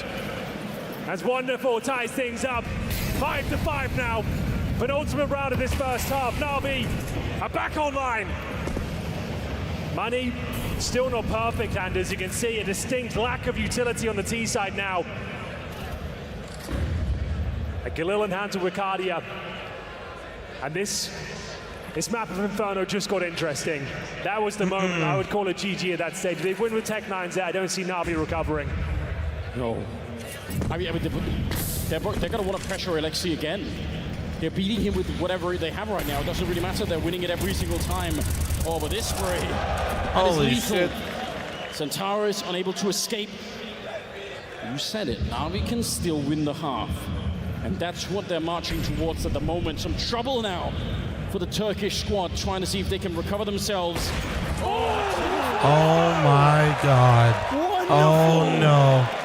What is he doing This guy to this game? is insane, dude. Alexi This guy goes is down so yet again. like So that was wonderful. They finally found a way to kill him. Na'Vi can't keep getting away with That this, turns bro. around on his head. Calyx is feeling it right now. He finds Motherfuckers really lost Simple to just have this guy drop like 50 kills in 2 fucking maps, and they still might lose the fucking round. What the Nima can't believe it. How they thrown this round after a collateral kill was found by Wonderful. He couldn't do more for the squad. He's got 19 kills, but it never feels like it's enough. Calyx and Maja working in tandem here. Ima couldn't be further away. He has to give it a go. He's got the kit. Oh They're my very god. low indeed. Maja though, if he picks as he's going down. He continues to They find still kill win the round. after kill. How have they done that? This An absolute quarterfinals are heist of a fucking round. crazy, man. The swings back and forth. The ace from Wonderful. This round should have been Na'Vi's every single time. But somehow I don't they've care what managed to bring anybody it back. says. I just saw it Calyx and live. I'm Maja pretty sure this entire with game is absolutely scripted. no health at all. He even lands the last shot, and now check I a have look no at this, Henry. explanation. Into the 12th round we go. Wonderful on I a have no Nova shotgun. explanation. They have nothing to fight with here, Na'Vi. A Nova Oh my shotgun. god, dude. You don't see many of those these days. Is it the weapon that saves the day? JL spotted will drop little he has. A smoke towards Harpool, trying to fend them off. Push them into that shotgun, which currently waits towards the quad side of middle. Eternal Fire stealing the previous round away. Leaves Na'Vi with almost nothing here. Pistols and an SMG, a Nova shotgun at the very top end of their buy. If they end up winning this round, Eternal Fire will be kicking themselves. Yeah, this round is set up for them. They've already had enough giving up some of the early rounds. Don't give them this last one. Smoke up towards the corner of Arch. It's a Molotovs trying to burn out the quad position. 50 seconds left bit. Getting dangerously close with that CSAT 75. Absolute troll of a weapon these That days. actually knows how to use it. So Imagine don't using a underestimate it. It's a CZ rare when the weapon nowadays. 5.7's 40 in the game. seconds. Oh, look at this. Information play coming in. Na'Vi pushing forward. JL here just with the 5-7 at the corner. All of the pressure on him. Milwaukee stick to open it up. 30 seconds left. Alexi next in line, but he's going to fall back, and they're hearing the footsteps. They have to commit. There's no other way. 24 seconds. They've slowed this down so much. Now they're running the bomb back. They're running back into Wonderful. Wait. Oh my goodness. The CZ and CZ is not going to be quite enough. A bit will find at least They're one. 10 stuck. 10 seconds. seconds. Oh, the Nova! It could steal it away. There's no chance to plant. If they stay alive on the other side of the map, I think it's done. Yeah, they pick up the bomb. That's all it took. Oh, the Nova to the rescue. Another round for Na'Vi. Okay. That was not it. That was not it. They thought they were going into a stack. Played themselves towards the end. The bomb top of middle. With 10 seconds to go, the Nova shotgun just has to hit one single kill. It delivers. As Wonderful keeps the dream alive here on Inferno. We split it right down the middle. We go 6-6. Oh. Absolute pandemonium out there right now, ladies and gentlemen. Na'Vi back in this game. It's been back and forth, but I can't believe that's the way round number 12 is closed out. It's got to be one of the most chaotic halves Bro, of this is Counter-Strike I've fucking seen in a crazy, really man. long time. This is they not split it good. right down the middle, 6-6 as Wonderful we go into the just second dropped half. Now 20 Eternal kills Fire on and the a CT half, side. dude. Copenhagen! Let me hear you! This is not okay. Let's get into this second half pistol, ladies and gentlemen. This is We've not got a okay, very technical man. buy from Na'Vi here. 2 smokes, Molotov, and 3 flashbangs. Decoy for good measure as well. As we see them enter the banana area, it's Bits leading the charge. Bomb down at T-steps right now. Maja will tuck himself in Yeah, behind the half 30 walls. month recent, thank you. I appreciate providing you. the cover. And a flashbang from Calyx as well, I assume. Indeed. So as soon as they get contact, he flashes over and sets up the swing here. It's going to be down to Maja. He needs multiple frags. Great flashbang. The flash, no, the flash was kind of shit. They know the third member there. They know that flashbang had to come from somewhere. And they'll continue their push. Yeah, they've done. Why were only some of them blind, but the others weren't turned? I swear to God, flashes are random. I swear. Oh, nice shot. And the shot. Well, that'll help. Wait! They got another! Speaking of smoke, it walks it right through Alexi. They might have thrown it, Anders. Oh, no way. They might have thrown it. They've done everything right. Bit gonna finally plant that bomb. Can he do more? He found the double opening. Oh my God, They he's might have to call upon Bit to not just start the round, but close it off as well. Here comes the push for Eternal Fire. The retake is on. Immer with a nice shot, but is it enough here? Bit shot in the back, and now 1 versus 1. Immer just hiding. That's all he has to do here. No way there's going to be a 10-second defuse. Ricardia knows he has to hunt him down. Hunt him at the fucking bullets. There's nothing around. And that is the round. Oh my God. No more bullets to save the day. Na'Vi to take the lead. What is going on here on Inferno? Both pistols now in the bag for Na'Vi.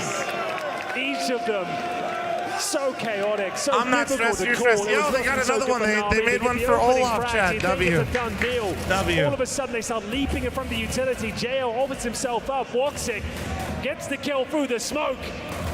And the Julies, it will elude Ricardia. You don't see a reload required too often. But he didn't have the bullets remaining, and they're going to force buy back. Eternal Fire with the scouts. 3 MP9s and a Calyx Deagle. Woxic, your team needs you. The only player This is how you guys feel watching Mythic matches. Dex, thank you so much for your 38-month reset. Been a while since I last came out of the matches in the major so far. People playing good CS. Yeah, dude. This is like the most stacked major. See whether he's got what it takes to. In terms of world ranking, guys, this is the best major we've ever had. We have every top team in the playoffs, and it's not just like a ranking thing. Like everybody's playing pretty solid CS right now. I cannot believe that out of all the players that had to go down through the smoke to Woxic, it was Alexi. Yeah. That's such a miserable Best time. big event farm, not just major. Right yeah, I think like the average ranking of the team in playoffs is like 4.8, Chad. The last major was like 17. He was the lowest rated player in the elimination or some stage. shit. I am somewhat guesstimating from what I remember in a tweet, but I think those were the numbers. As we do see Maja, he had a fantastic performance in the elimination stage. Continues to keep him in this round at the very least. JL might have sealed the deal though. Obviously not counting C9. No dice through the smoke, but still they continue to push. They're not done just yet. Lots of damage inflicted by Ricardia. But surely that's where it's all done. This Deagle could get some very, very fast shots, but nice one. Okay, Na'Vi keeping it clean. Take down Calyx and some people starting to contribute to help out Wonderful. Doesn't feel that great. And what feels even worse is the fact that Na'Vi are going to take a 2-round lead here. And it's a full eco coming up next. This was an ambitious force by Inferno. It does make sense. You can get the CZs, the SMGs, a scout. But if it doesn't work out, you're in a lot of trouble. An absolute gimme of a round coming up next here for Na'Vi. Just a few rounds away from the semi-finals here in Copenhagen. And I'll say it again, Eternal Fire have looked like the better team on Inferno. They've looked very comfortable. Yes. There's just some very bizarre rounds slip away. The pistols have eluded them, and they find themselves in an 8-6 deficit with a full eco there up we go. next. Opening duel win rate for Wonderful. They've got a Zeus and some Julies, but that is about it. He don't more miss. bizarre rounds that we can count at the moment. Like there's been so many. We're gonna have to give a really deep recap on this entire game because you can replay. Yeah, the analysts got their work cut out for them. Yeah, they really do. The first 2 rounds already suggested it was going to be a wacky game. Then you had the ace, then you had the Nova shotgun, you had the collat kill from Wonderful, yet just madness all across the board. Well, well, well. Surely, Na'Vi, a moment of respite here. Oh, look at a clean nice round smoke. required, but the flashbang is going to be really difficult to deal with. Magi's about to deploy it. Here it comes. That's the guy that didn't pass the vibe check, by the way, Chad. They've got that kill, no problem. And Zantares with no body armor, though. Can he get a second? Not quite, but Maj is making things interesting. This isn't a foregone conclusion now. 3-on-3. I think Alex saw a player in second mid, so he might know that they're rotating back. Well, they could still lose this. They could. I only timed him out, so I didn't even ban him. Yeah, but he's got the Zeus as well, Anders. It's crazy. Surely they're never going to get that close. Oh, the swing is in. Oh, Alex with the headshot. Oh, They shit. cannot get the rifle. It was just out of arm's reach. There's something going on with him today. And now with the Galil coming in towards the apartment position, they can definitely still lose this round. 100% they can still lose them. Yeah. Maja from the high ground. Oh, they're checking it though. He's in trouble and he's been shut down. Alexi finally finding another kill in the round as well. Now he's starting to build this lead. Let's see, what are you rocking this round? Not the cleanest round. Let's see it. Really nice setup though. You have to say the flashbang, the pop flash, more importantly from the coffin position. If you got one of the displays to do a lot of damage with those CS one, which dualies. one we get? They got a That's lot out of two, a so that little way I there. was super angry every time I played Counter-Strike and popped off. For Eternal Fire. Put it right behind my monitor. Inferno. If they can just stabilize now, convert a couple of these rounds. Third map still very possible. Every time I look at it, just getting fueled with rage. Might work. It's really, really late just to have this kind of a buy right for Eternal Fire. What does lot of rounds Mugga already mean? passed It's here in the second it's an half. emote on third party. They finally have some actual rifles to fight with. Woxic on the AWP. The trouble is in the utility department. It's pretty Like incredible we if you mentioned, can see retaking it. any of these bomb sites is tricky. If you have no grenades, it's probably not going to happen. And they're already using pretty much everything. Single smoke on Zantares. He's going to leave it behind for Magia to pick up. And Calyx with the Molotov. Don, I'm not, but I'm sure my grandmother is. Hit, so that's what they have. So Magia's going to be able to fall back and pick up the smoke and then put it down again. That's good. But that's all they have right now, Henry. They're practically out of grenades. Magia, a lot to do here. Not a lot to work Chad, don't with. talking. We actually have a good game right now. Thank you. Interesting boost here. Zantares be on top, trying to get some sort of vision. Ooh. Doesn't get much for it though. 40 seconds remaining here, and there's Alexi B with full banana control. Magia just trying to hold on to his smoke to the absolute last second. He's actually got a lot of mileage out of it. Yes, he won't want to push through that. He is alone, sure. Magia.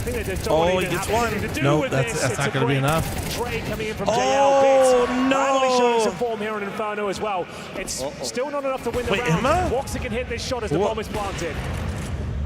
That is a critical kill. That was an absolute fucking grief. They might go for this now. Because Bit is holding that position, so they only have to worry about this one. I Flash does. to set it up and a bit of a peek. They do not get the kill just yet. Oh, this is dangerous. Yeah, really sacrificing himself, and it's wonderful to go Emma? down next. All on Bit as he gets the first You are. couple of kills. Oh my God! You might get Instant bailed out by shutdown, Bit. Flash around the corner.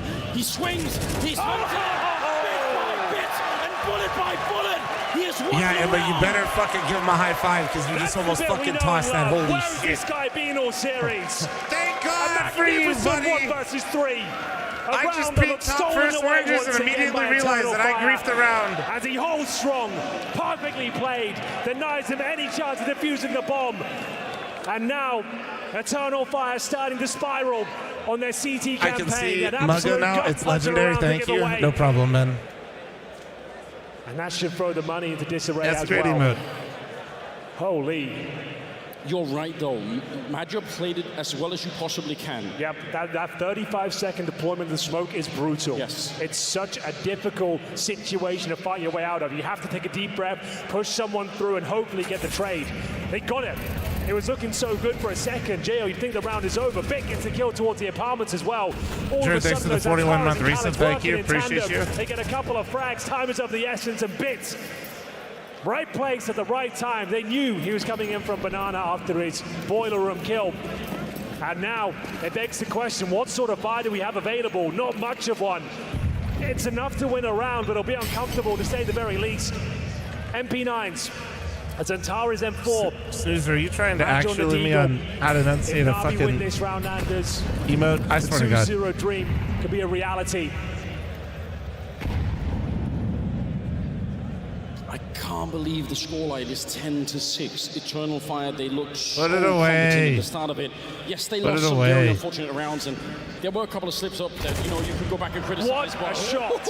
Okay, all right. Sit down, This is officially Oh, JL, if you get this panic 1-2, that's the time. round. The last defending And player this at is the kind of what I B-bomb meant side is like, Maggio with just dude, an eagle. there were putting there some were pressure on their legitimately side. 3 or Big 4 Shorty gonna rounds get that overwhelmed ES should have here, won at on least T trade side it. that they let slip through their fingertips, and it's just like, oh, nice shot though. Hang on, Anders. Oh, they Okay, were trying to I find say some this, space and all of a sudden they punish the just all rotations, kill but they've one actually person got immediately. themselves in a You're very welcome, problematic EFMs. scenario right now. 3 versus 2. But still, I stand by what I said, dude. They made this shit so hard to themselves. Snatch the map control. They made this shit so hard to themselves. I don't care. Like you said, Maggio at the back, but he's got the M4. He's got a flashbang as well. And he's going to allow them to have the bomb site. He doesn't want to go down with nothing here. Oh, but look at the flank that's coming in. Woxic, I mean, he's closing the door on this one. Oh, he's timed it perfectly. One step ahead. Yes, he really has. You don't want to be too early, and you don't want to be too late. Might even catch him before they even commit towards the bomb site. Yes, he'll spot one. He knows exactly what's going on. He's coming into his team. They'll have no idea. He's coming through the backtracks here. Great kill, making a double. MP9, man. Eternal Fire. MP9. Finally, the luck landing on their side of the server after 2 opening frags from Navi there. Swear if I'm It's jinxing the so many partial rounds, I'm buy doing my that part. finds them success and keeps them alive on Inferno. What kind of wizardry is that? He arrives precisely when he means to. Not an easy task. You miss the timing on that push. If you're a little bit too quick, maybe you get shut down, and then Maggio is truly alone. You never know what's going to happen here. It's been nothing but wacky rounds so far in this game. That's a clumsy one from Navi. Yes, a little bit. It's 10-7. Like, they didn't have to commit to that push. They were just trying to close it out early. Instead of waiting, operating as a unit, players trying to find positional control. And they run into the stack. They lose everything. And it's going to have to be an eco here as well. Eternal Fire right back in this one now. Up against Hero AK. Got Bits heavily invested. They're going to try and trade out a kill here. But Calix lighting them up. He's on with a hat trick. Wonderful. Recover the AK-47. But Calix is happy with that outcome. They've yet to give up a frag. Taking down 2 Navi players, and they'll retreat back to the safety of the bomb site here. Nicely done. If they get out of this one with all the rifles intact, that's huge. That's how you keep this economy building. Woxic to take it down, landing a shot. You know, Henry, if you've been a connoisseur of Turkish Counter-Strike for a while, you knew that Calix had this level. He just hasn't really shown it lately. He's got 20 Calix kills. is demon sometimes. He is almost caught up to Wonderful. I don't know if that was on my bingo card for the night, Henry. I thought it was going to be Santaris. I thought it was going to be Wicardia. Right. But Calix with a throwback performance, that is sick. Yeah, you love to see it.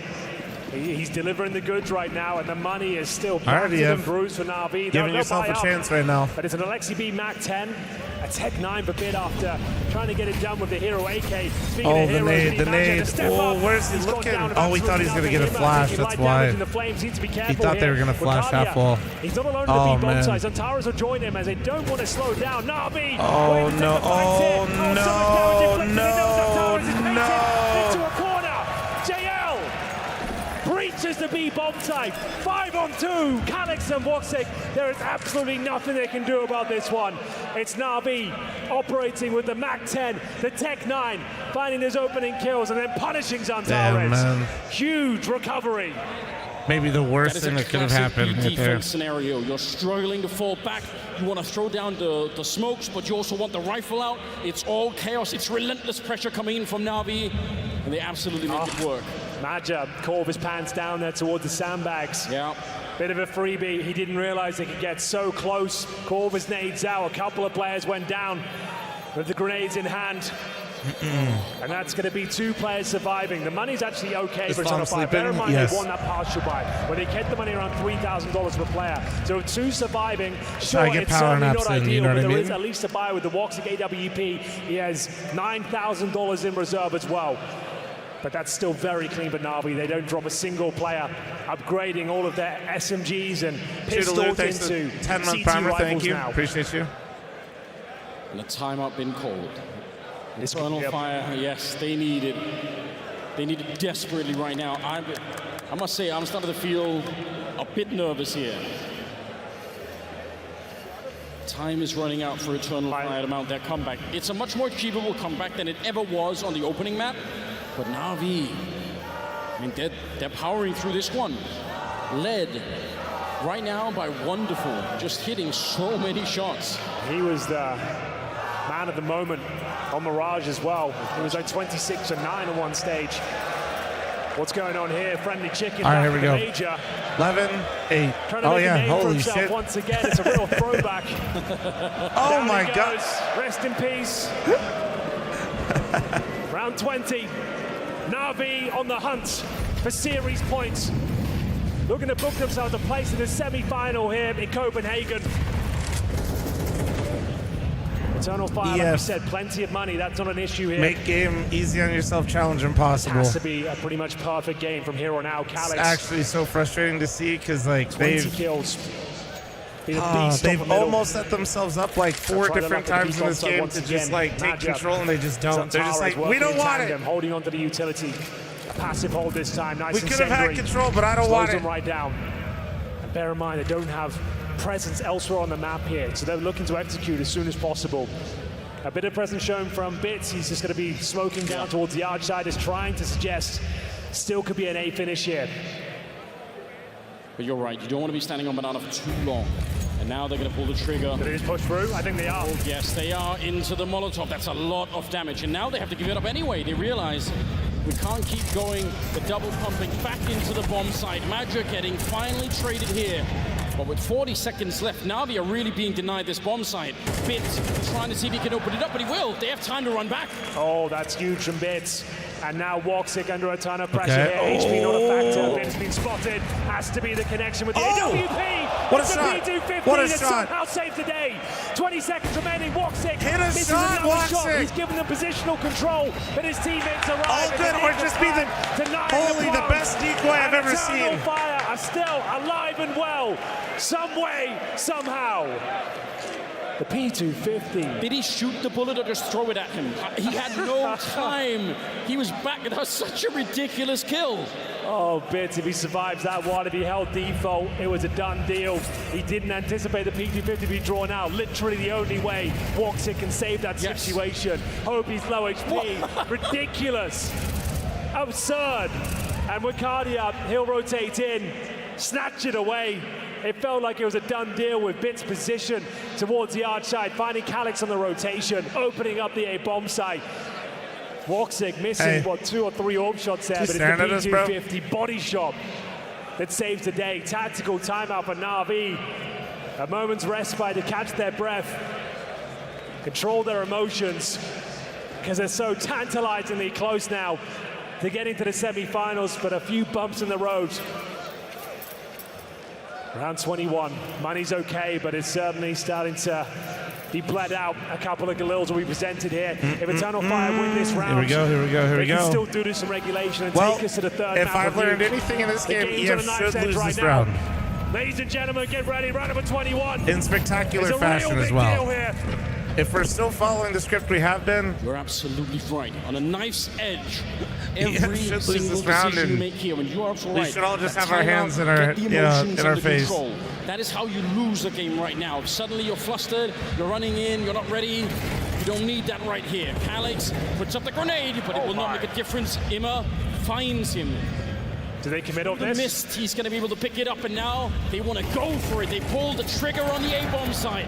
A grenade catches Imma before he can get into the pit. Woxic, you need one more. It's not going to come through. This is looking dangerous. I knew it, man. It's not even a jinx. jinx, Antares it's knows just these the are the sort of script. rounds that he's destined to win. AK-47 in hand, decent utility, stifling towards Wonderful. Takes a ton of damage here. They need to work it out now. Are they going for this? Almost certainly, with the bomb ticking at some pace. Antares needs the open up.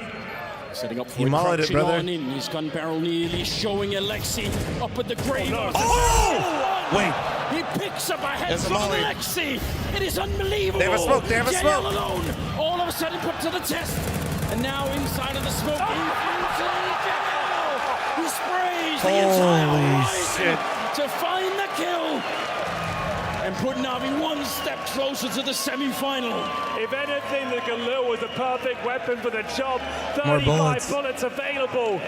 It comes down Fucking to a AJL, couple of bullets dude. either way. Well- Woxic did absolutely everything to keep the dream alive there. The Rezook was looking fantastic. Zantares got into that Terminator mode. At JL, it's not pretty, but it does secure semi-final points. 12-9. Oh, man. One more will do it. And it's the MP5, Anders? Yes. The MP5 has been deployed? 5. What is going on out there? It makes some noise. This could be the final round. What an epic series it's been. Is it the MP5 that can close things out? Right here, right now. The money is broken. If they were going to close it, Anders, it has to be here. No Otherwise, question. we're going to overtime again. Financial advantage for Eternal Fire. Another wacky round up against us. Look at the setup here. I think they're going to signal A. And if they go back to the B bomb site, it'll once again be the captain of the Turkish squad, Maja, right now alone on an island. They picked up the bomb here. Let's see, they might have changed their minds, but for a minute it looked like they dropped the bomb back and we're going to maybe try and make for a quick retreat. Here we go. Flash around. Oh, nice Woxic. pick. I do want to say, chat, Wonderful's been Critical insane, but shot he's to gotten open up one the round T-side win. kill with the op. As He Imma was 20 gets and 9. exploded. Just 35 seconds Just left. using it to point out how hard the T-side op on Inferno can be. Real close now with the MP9. I think Perfect they've done position enough. for this kind of weapon. Not even flaming, You've just got 20 that's just seconds. kind of how it is The sometimes. MP5, it's going to find the kill. Callis goes down. Woxic, 16 HP. It has to be Wakadia. He needs to deliver It's all on front. him. Flashbang being Oh, delivered, and the MP5 the with a double. MP5, Woxic the wants again to be fucking tested. He needs MP5. multiple frags. Surrounded. Is this enough? 3 versus 2. The bomb Okay, wait, that will wasn't go him. down, and It Magia looked and crazy, Zantares to though. save the day once again. They have no utility. Damn, I think that's Nothing GG. to speak of in terms of I thought that wasn't him. It wasn't him that went up. but it looks like Na'Vi might have done enough here. I can't believe it. The MP5. Wonderful, back to the deep history Wait. of Counter-Strike. Wait. Magia with a shot in the back, but he does go down. Zantares will fall. It's Na'Vi to bring the chaos to Copenhagen and the pain to Eternal Fire. Benson called it. EF is overrated, dog. We had like a crazy overtime map 1 and we had a close map 2. It could have gone either way. Some of the craziest rounds you're ever going They're to the see. lowest ranked team in here. What do you mean? Gifted to us here in the quarterfinals. Damn, It's Na'Vi NC though. going up 2-0. They were playing some great CS But coming Eternal in though. Fire have stolen Doing our thanks to the hearts. 5 What a gifted. great Thank you, run thank you. They had here in Copenhagen. If anything, dude. The first time a Turkish team has made it to the playoffs. This fucking They couldn't guy. get it done here today.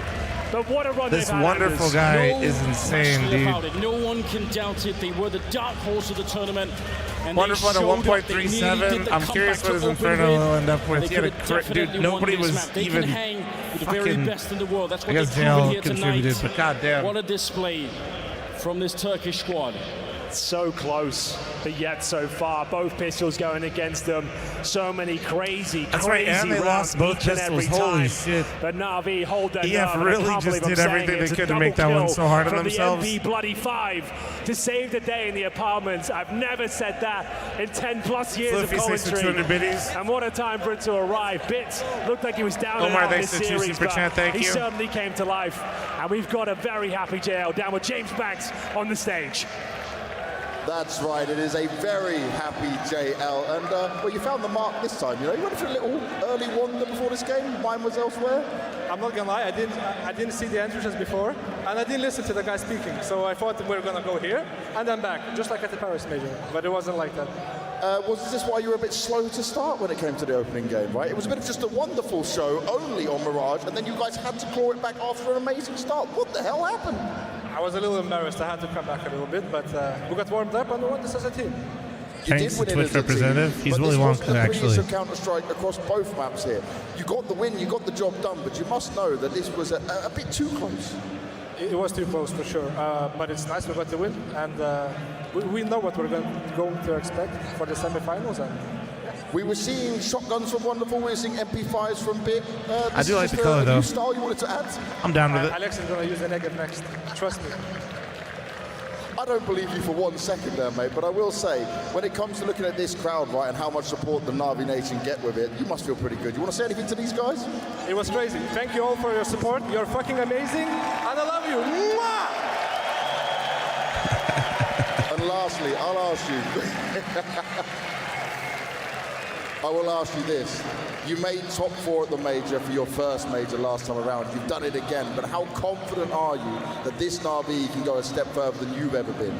We're here with a better roster, better players, better game leader, and we're going to go to the finals for sure. For sure. Well, the Royal Arena will be very happy to see that. Guys, Na'Vi have made it to the semi-finals.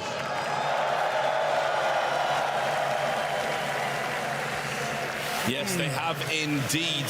Joining me on the desk, Blair and Pimp. Obviously, we have to wrap this up somewhat succinctly, but an amazing game. I want to start by talking about Eternal Fire. We've got lots of time to push audits on Na'Vi, but I mean, look, they were in that game, they were in that series, top 8 at a major. Some of y'all can't follow conversations. That's from the fans here. Me and Kevin with the 47-month recent thank you. Parties and everything else. You know, Turkish Counter-Strike. Homie was talking about his last team he's here with. I don't think this is a flash in the pan. I think this is the start of something that's going to add so much to the global nature of our game. I 100% agree. There's nothing to be ashamed of for EF whatsoever when you look at the campaign they've had at the major.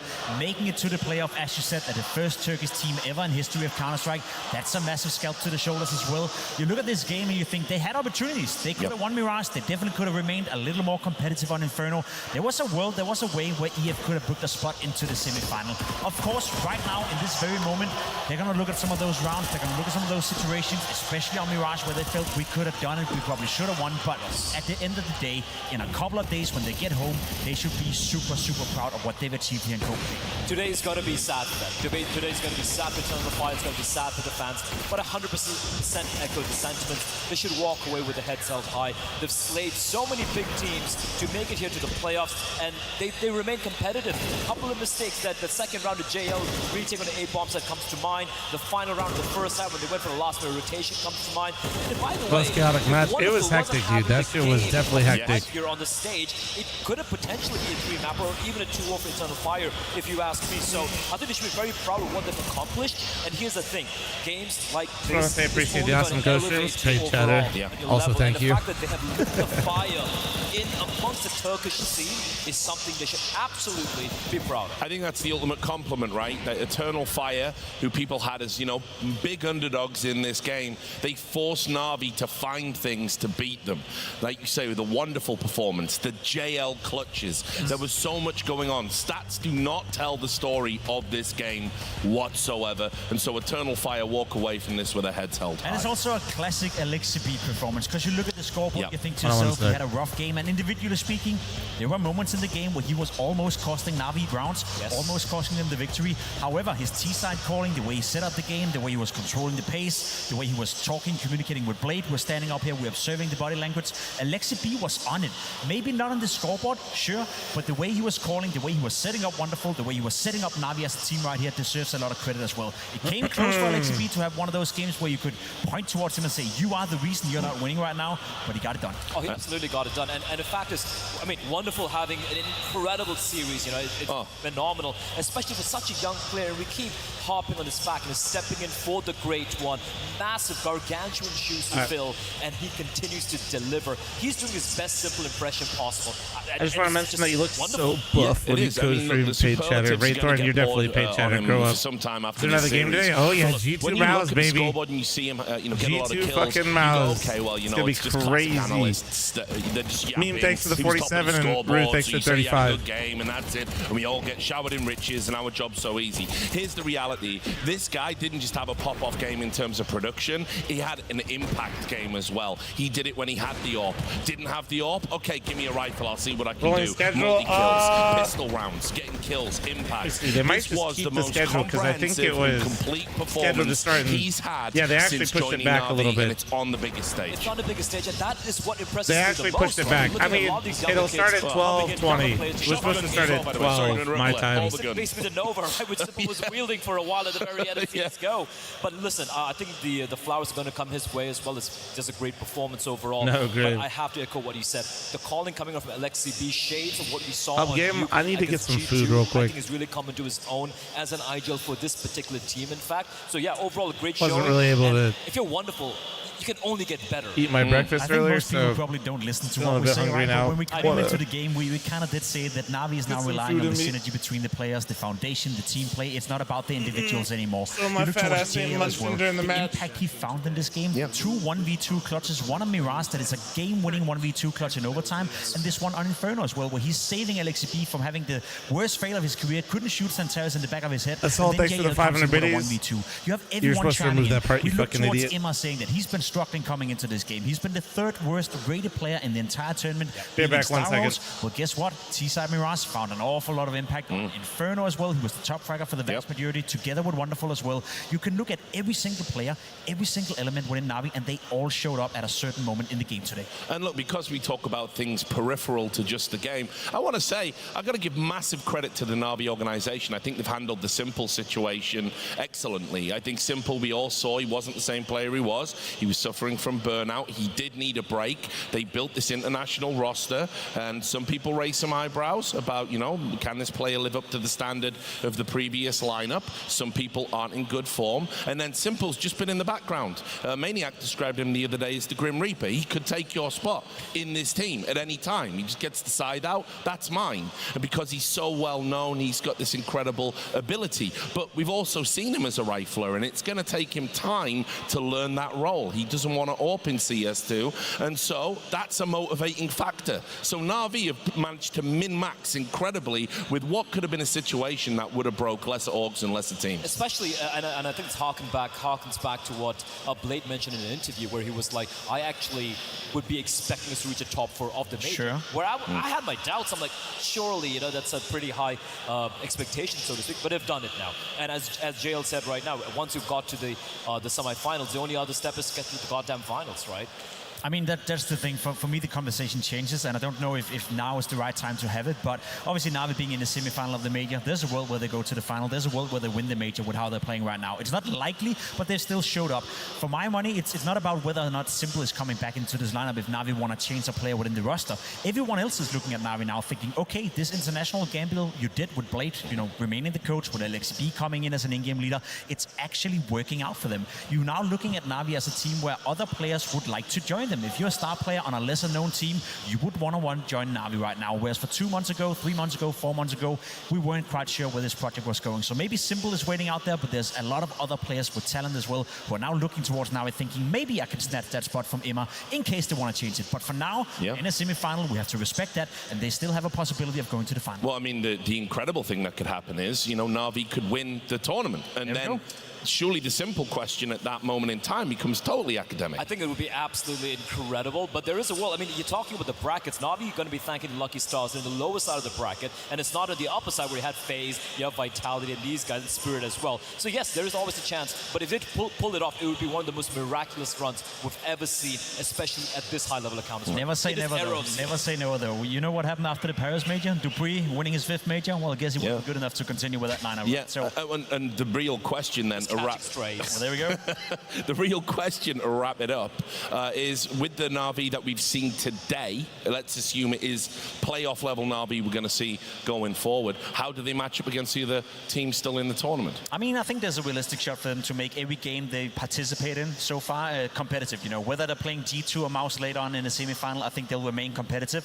I did see certain things today I didn't like. Obviously, Alexi B, from an individual productivity standpoint, he needs to step it up. He can't fail some of the shots that he was was failing, almost costing his team's rounds in that regard. A bit of a liability on the CT side as well. But apart from that, I think Na'Vi stepped it up. I think they played better here in the playoff, and if they continue that upward trajectory, getting more experience, Emma is showing up again, I can't say that Na'Vi doesn't have a chance of making the final. I think there were a lot of no's being shown there in that game. While it was exciting, it was fun, there were a lot of mistakes being shown by both the teams. We could see Bit, for example, he did kind of wake up with Inferno, but there were definite stress being prevalent in that server. JL took a while to wake up as well. So one thing we know about his team is all these players, I'm talking about the JL, your Immas, they have been able to deliver in the arena in the past. It was wonderful for me, was a bit of a question mark. Yep. He's delivered. So yeah, they do have the pedigree. Yeah. The thing is, can they all come together on the day it matters? Well, we will find out, but not today. We're going to be taking a break. I'm going to be out there in the fans, guys. Thanks for chopping it up with me on the desk today. I really appreciate it.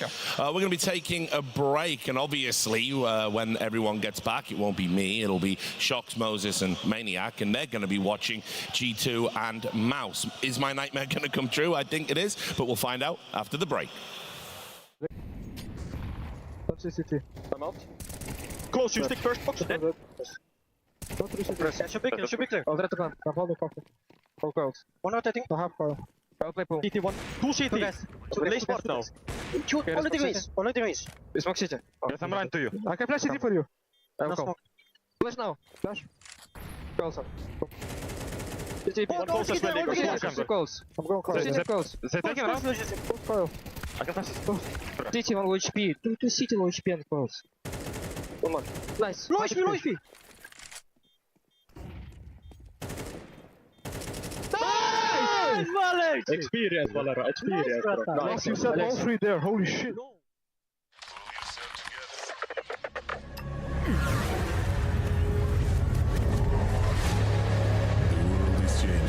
Quickly.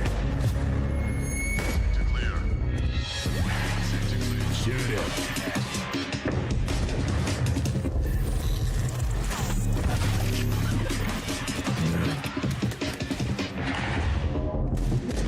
The world is changing, but one thing remains the same. Victories with 1xBet. Level up your gaming space with metal posters from Displays. Hang your displays in seconds. Swap them whenever you like. Get official art from your favorite games on a uniquely designed metal canvas and choose from thousands of posters. Join over 3 million collectors now. Your wall upgrade is here. Shop now at displate.com.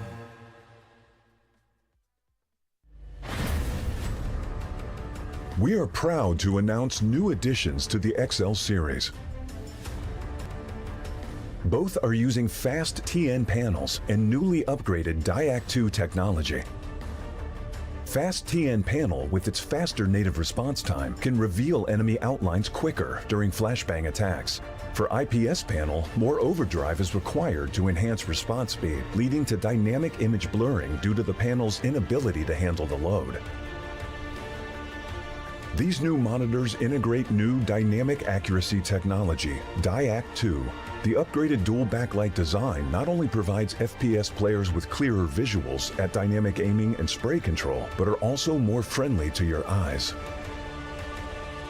Moreover, built in the monitor panel, Diac2 functions independently and doesn't require any sync with PCs, ensuring no impact on game performance. XL setting to share now has auto game mode feature. Besides download, save, share your settings, it will auto apply different color settings based on your usage scenarios.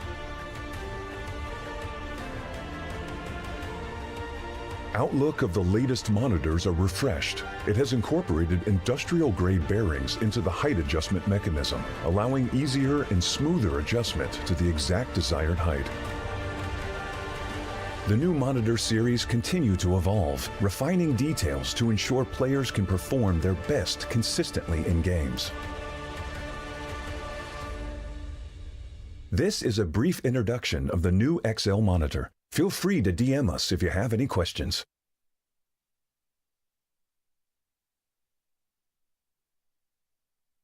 Yeah, what's popular, it's loud. And this is ASON's commercial. But ASON spent all the money to make the headphones good, and they got no money left for the commercial. So I'm gonna need you to head to ASON.io. ACEZONE. Yo. Code PGL, 50 euros off. Got some headphones. It's now or never.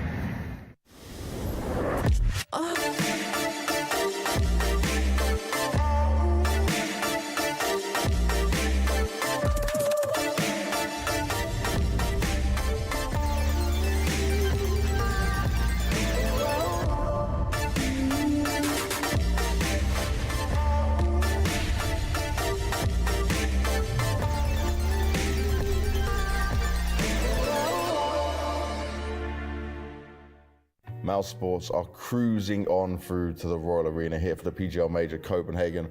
I got Shuhei and Yimfat with me here. First of all, how you guys doing? Great. Feels good to be here. Good as well. Really excited. I'm sure you are excited. For you, highest rated player in the tournament at the moment. Okay, there's a bit of not so many maps played because you had quite an easy run, but you must be feeling pretty damn confident, mate, especially at your first major. Yeah, I'm still feeling really confident, and I know we can win this tournament as long as we play good as a team. So. And I like this. When I speak to all of the MOUZ players, you guys are aware that when it comes to the arena, it is different. I don't think it's fair to say you struggle on the arena because you've met FaZe both times with this roster, right? But you're still new to it. So is there something that sits in your mind on this? I mean, we're all still very young, and going into the arena, playing in front of thousands of people today, is Chad. definitely That's a huge right, factor. motherfuckers. Like, You thought you were going to see stress some of this? and pressure that comes in. Now that we have Zippix coming in, he's helping a little bit with that. Obviously, our sports psychologist also helps with dealing pressure. Still got to use the restroom, though, but I did just eat on my food. We're still working every day to be a better team, so that day will come. Is there some like training you can do? Is there any way that you can really try and prepare for it? There's a lot of things you could do. It's just you need to find the right thing that works for you. So maybe what was something that works for me wouldn't work for Jimmy. Our sports psychologist is bringing us ideas, like some players are doing breathing exercises before the game, excluding all the factors that would be like outside factors, so fans or anything like this. There is some different things I do before the game. Example, Kamil mentioned the breathing. Okay, so that's good for you. Yeah, it's something what I do. The pressure goes away a little bit, kinda. I'm more focused and stuff like this. For me, it's really important to have a good sleep before the game day. Like if I sleep bad, I know it instantly at the morning, and I know that it will be a rough time. Now, looking at recent form for you guys, 3-0 at the RMRs, 3-0 at the elimination stage as well. That's pretty damn impressive. But which stage was harder? Yeah, I wouldn't say there was a specific stage that was tough for us. Each game is a battle. You've had a lot of time off as well. And Jimmy, what have you been doing? How have you guys stayed good? How do you stay in the same form you've been in? I mean, we have played some practice as well, but it's more just like having a good team bond and just having a good time together, have some fun time together and just troll around. And yeah, it works for us. I'm glad you said troll around, because one thing, people may think it's just on social media when we see you, but to me, when I see you guys, you are always together. So is it just full team time for most of it? Yeah, I think it's mostly like the full team, but of course they're like individual as well. Like we are really good with each other, like we are really good friends, and we like to spend time together. So it goes kinda in both ways. I wanted to get your thoughts, I'll start with you, Yumi, on just when you saw this playoff bracket and how stacked it is. Was there a bit of relief because the side of the bracket on? Did you guys care so much? What did you think? I believe at least that you have to like beat every team in case you want to win the tournament. Like how we're playing right now is really we are playing really good, and we really do have a chance to win this major, I believe. So I will just say that we are all pretty confident. This is a good matchup for you in your current form and your current shape. It's one of the toughest playoffs actually brackets that we've had in a long time. Each game is going to be very tough. We cleared a few things up. We made a clear vision of how we want to continue, and I feel like with the additions of Zippix and Brolan, like it has given us a lot of confidence and like a small new dynamic in the team that creates a little bit of freshness, as you like to call it, whenever you're a new roster. So we feel the most prepared and confident that we have ever been. The most confident and prepared you've ever been. That's a key statement to have. I like what I'm hearing. For you, Yimvat, looking at the fact that it's your first major and you have a real chance to win this. Now I'm eating because I'm What would that mean to you? What would that be like? Can you even begin to imagine? Winning a major, it's been like a childhood dream basically. I remember I shared to in Katowice, but my brother he made it to the final. but he didn't finish it, so I have a job to do still.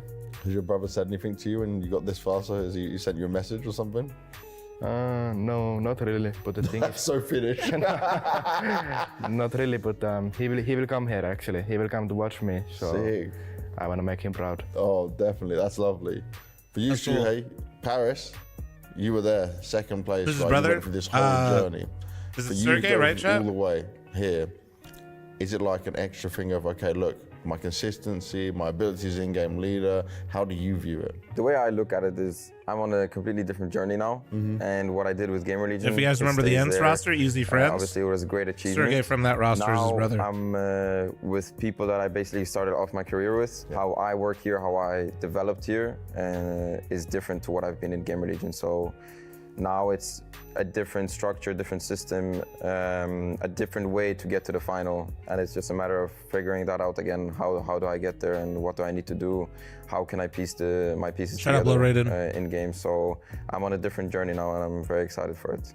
I'm excited to see it all go down as well. Best of luck to you both. Thank you very much. Thank you. Very much.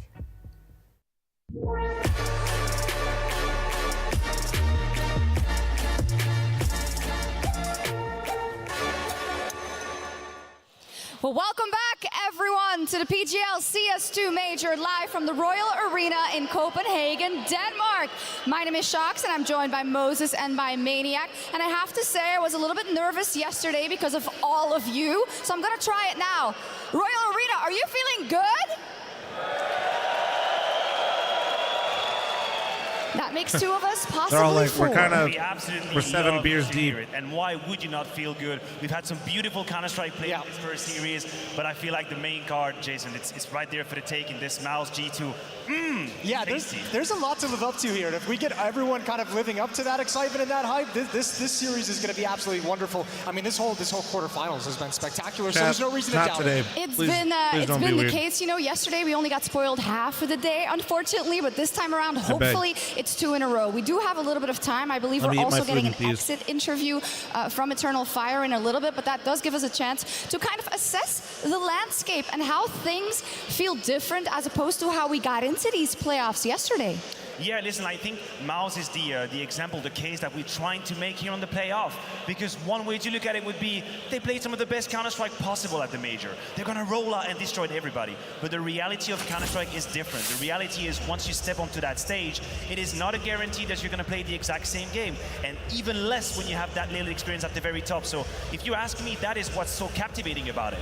Are they gonna be able to reproduce the Counter-Strike we have seen so far? Because if they do, they're cut ahead. I mean, I think there's so many wonderful things to say, especially about MOUZ at the moment, because, I mean, with plenty of these teams in these quarterfinals, you had some X factors coming into this tournament that maybe felt underwhelming leading into the Major, and it feels like all of them delivered. And if you look at MOUZ, it's guys like Torji, it's guys like Exertion. They're here to play. Yeah, Jimmy's playing great as well. It's clear that you're super excited about MOUZ, but I was also looking for a bit of kind of a bigger conversation about how it feels like the fabric of the playoffs has changed because of Spirit getting knocked out, and all of a sudden FaZe standing up and saying, hey, this is a different ball game. I feel like this game is so hard to articulate, honestly. There were so many different stories happening at one. You would think it's a Marvel movie out there. The comeback from FaZe as well, and then Spirit closing at the end. I kind of lost track of things. I think it's a statement for experience, if anything else, for resilience, for having this backbone to surviving this 12-12 comeback. That's the only way I can explain it for FaZe. You know, I don't think it changes a whole lot in terms of the playoffs, because if you look at that top half of the bracket, you got teams 1, 2, and 3 all in that top half.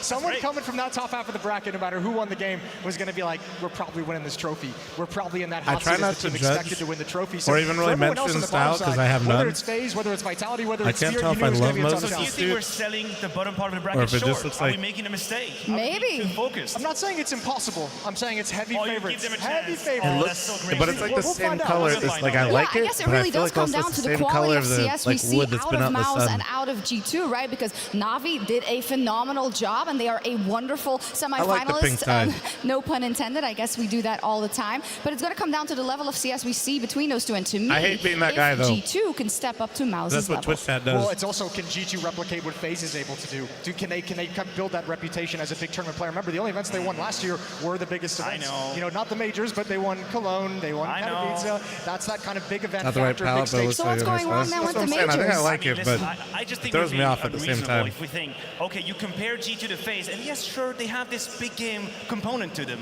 but the contrast, the rest of the year for FaZe compared to Stage and then for G2, that's a different story. I mean, I don't want to lie. G2 can't do what FaZe did. Yeah, but thank you. That's what I'm trying to say. I know, yeah. We're not going to just sell them as they're like FaZe. They have an ability to step up. They have to repeat what FaZe did if they want to have a chance going deep in this bracket. Yeah, I want to get deeper into this matter in just a second. Today, but I'll have every single playoff pick them wrong. What's the coin for that? Major commiserations, you are out of the tournament. Can I ask initially just what's going through your mind? Yeah, of course, disappointed. I try my best. I try to put my team also in the best condition today. But it was not enough. We had some chance to win Mirage, also Inferno. I think today is just about getting experience. We lose, but I hope we get experience today and it's going to be better in the future day. Let's talk overall about your tournament run. You know, I don't want to focus too much on the negatives and you guys going out. There's still a huge positive here. Making top 8 for you and Eternal Fire and for Turkey has been huge. Can you take that away with a smile on your face, even in a tough loss? Yeah, obviously, I think now I'm disappointed, but in today's 3 days, like you said, I think in a clear mind, we can say that we did really good positive things here. We did beat FaZe, Vitality, some really great teams here. They were also in the quarterfinals, so it's not mean nothing. But I think we have a lot of potential. We did our best for the Turkish scene, for the people who have dreams, because also we had the small teams, like we had the big dreams here. We just follow the dreams, but not today. It's mean that we need more experience. This is a hard game. This is not easy to be champion. Major champions need to have a lot of things inside of you. But I'm very proud of my teammates. I'm proud of the fans. I'm proud of everyone who maybe think once again in their mind that we can be champion. So I think it's really positive for us. And we need to learn from that. Life is falling down and just getting up. It's just that. So today we've all done, but tomorrow start to grading on the server again. Final 2 questions then. Going on from what you've just said, what's next for Eternal Fire? Top 8 here. You mentioned you see the potential and you see from here making it even further, even more of a rise, more potential to be fulfilled. I think the next, we have a tournament in ESL Pro League, so it's still the high competition there. There is FaZe, there is VP, there is a lot of big names. So, like I said, today was an experience, learning for us. Yes, obviously we sad. Obviously, maybe we had a chance to do it. We had today, but we just give it to them. And congratulations to them. They played well, and we're gonna focus for the next and just like head up, because this is the most important things in life. Head up, bro. Chin up, Major. Is there anything else that you'd like to say to the fans in the arena and at home? First of all, in English, like I receive a lot of message from everywhere in the world, even Denmark people, everyone in the world, because you guys followed us. You guys believe in our dreams, in my dreams. Thank you very much for that. Sorry for disappointing you guys. The most important thing for me today was to make you happy more than me, but I cannot do that. Sorry for that. And Türkler için beyler çok üzgünüm. Yani savaştık, olmadı. Demek ki bugün tecrübeydi. Pes etmiyorum, her zaman söylediğim gibi. Destekleriniz gerçekten çok büyük. Keşke Türkiye Spor için daha fazla yapabilseydik, daha uzağa gitseydik. Çok güzel olurdu, çok güzel bir hikaye olurdu. Size çok seviyorum. Desteklerinizi buradan çok hissediyorum Türkiye'den. Yani mutlu edemedim, kusura bakmayın ama sözüm olsun, bir daha olacak. Bir daha şansımız olacak bu dünyada. Bir daha böyle bir şeyler yapmak. Yapacağız. Yani tutunacağım bunu. Bu inancını tutacağım. Ve size seviyorum. Bu kadar beyler. Teşekkür ederim herkese. Major and Eternal Fire. Two languages is such a fucking flex. Wait till you hear him speak French. He lives Certainly in France. so, and have given us quite a show here in Copenhagen through everything they did, and I get it. I mean, exit interviews can't go any other way. Of course, you're always going to be sad, but I do like that he emphasizes, you know, we're just going to get back up. We're going to try again because that's what we're doing, and they hit a high ceiling here. Yeah, absolutely, and I don't think the loss against Na'Vi invalidates all of the progress they've showcased and the level of Counter-Strike they put forward. I think we've been praising them rightfully for the Counter-Strike that they play. I just think one of the problems that comes with inexperience is the ability to deal with that overtime loss, and the contrast between map 1 and 2 is a little bit criminal. Matt's going to run here in a minute, so I'm just going to rip a fat one right now. Okay. Will definitely stem for Major and his squad, but you take it in stride, you know, you use it, you build upon it, and you hope that the next time your boys will show up a little bit more, because I think some of these stars maybe didn't deliver what they had to. We talk about it all the time, right? Gaining experience, and Major even said it in the interview, how important it is. You know, for when them you get this old, you never trust a fart. So it's definitely not a fart. Even with some of the success Turkish Counter-Strike has had, they haven't been able to play even smaller playoff stages than a Major. So I think this is all about experience, and you could even draw that into the MOUZ team that we're about to see play. Oh, stealing my segue just like that. No, but you're so right. I mean, that's where we should start the conversation, obviously, and it's something that has been a bigger theme, I think, of these playoffs overall in terms of a lot of new blood versus those very experienced players. Also the transitions from CS into CS2 and who can adapt the best. And some of those lines converge, some of them don't, Mathieu, but it is a framework in which to see this specific matchup. Yeah, definitely. But what is I think common is some plays that are made in a group stage have to be made in the playoff. And it sounds like a simple sentence, but it is not. Absolutely not. You have some creators, playmakers on the server, the likes of Zershan, the likes of Hunter as well. One of the name we know can do it on the stage, the other one is yet to be proven. And this is where the line gets a little thin, because I wish I could just tell you, like, all of the magic I saw in a group stage, it's going to happen again. That is not a given. That's something that you earn. Well, I'd like to talk about a little bit of magic, just so we can set the stage in terms of how we are going to approach this topic. The way G2 qualified into the playoff stage. Now, can two things be true at the same time? One being they got extremely lucky that they made it. Two being that they took VP on overpass into the danger zone, into an overtime. They were 11-11 on the second one, and then the Anubis, I think you have to discount just because of kind of the damage that was done to the mental of VP. I think most of it just comes down to, at least for me, is just like it's a situation you can't control. You play the game that's in front of you, and it happened, and it's unfortunate. Grab a water. Yeah, they got a little bit of a gift from God in that situation. But all you can do is run with it. You have this opportunity now, and now you get to be on the big stage, and now you got to prove that when you have that opportunity, you get that chance, and you get that miracle, you can actually run with it and show what you're actually capable of. Yeah, and I wish I knew how they lived it eternally. I wish I knew how they experienced that situation, because I have an inkling. If you talk to them, they'll just tell you, you know, there's nothing we can do about it. We try not to think about it. I don't buy it. I don't buy it at all. I think as a player, you are very self-aware of how you've gotten to that point. Sure. You are aware of what comes attached with it. So you have two ways you can go about it. You can either be shy and you can let the chance just go away in the playoff because you feel like you're an imposter, you don't deserve to be here and that's it. Or you can just say, screw this. We've been given a chance. I don't care how I've gotten here. I'm going to put my best foot forward. Hell, even maybe we come together. Through this, we've become the villain. People think we shouldn't be here, and maybe maybe something comes out of here. That's their whole damn brand.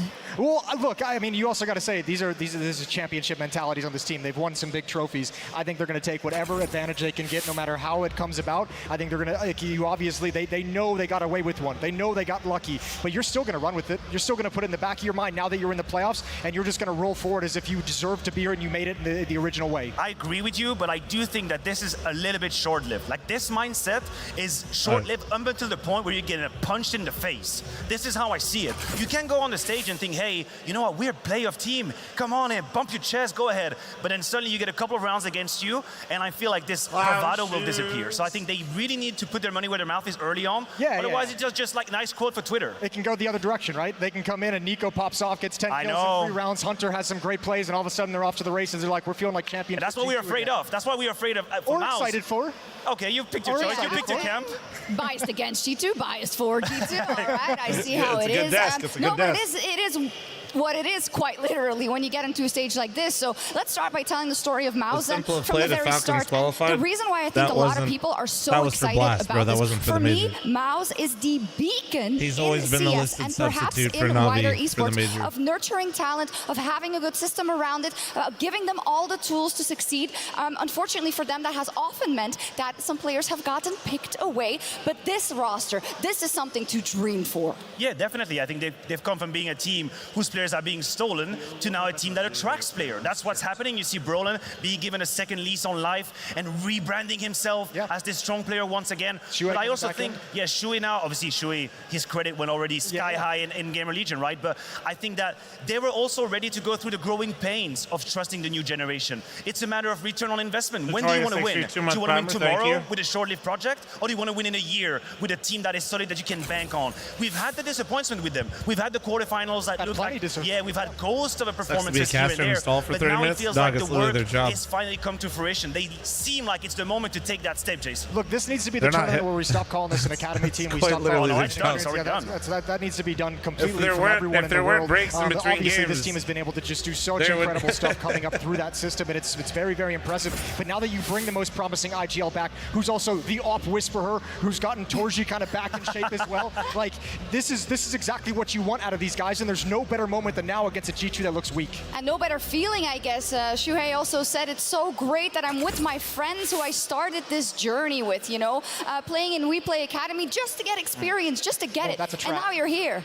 It's a trap? You think it's a trap? Look, that can be, but like how many, you mentioned, we've seen some disappointments. I know, At one point, Friendship do the disappointments get too much where you have to say something's got to change because we can't make it past a big stage game. I know. I don't think it's time to say that yet. Do you think it's time to say that yet? Do you think this match is... It's way too early to say that. If there is a loss against G2 in quarterfinal now, knowing the level of MOUZ, then yes, it's definitely on the table. I think the conversation has to be had. All right. I mean, call me romantic, but I think it would be the start of the when conversation, you have that not healthier relationships the within end a of team, it. this is supposed to bring you a level of safety net that would protect you from the tilt, protect They you haven't from the played a frustration. playoff with their Don't full let your head down five in the game or because like you're in more good than just standing Cody. like And I except know for there's the once. cynical point of view and there's the romantic point of view. They also lost in the finals of Dallas. Jason. I won't be silenced. I will talk with my heart the way I love to do it. I know they got a yap, You be but cynical. that's a bit too much for me. We know that.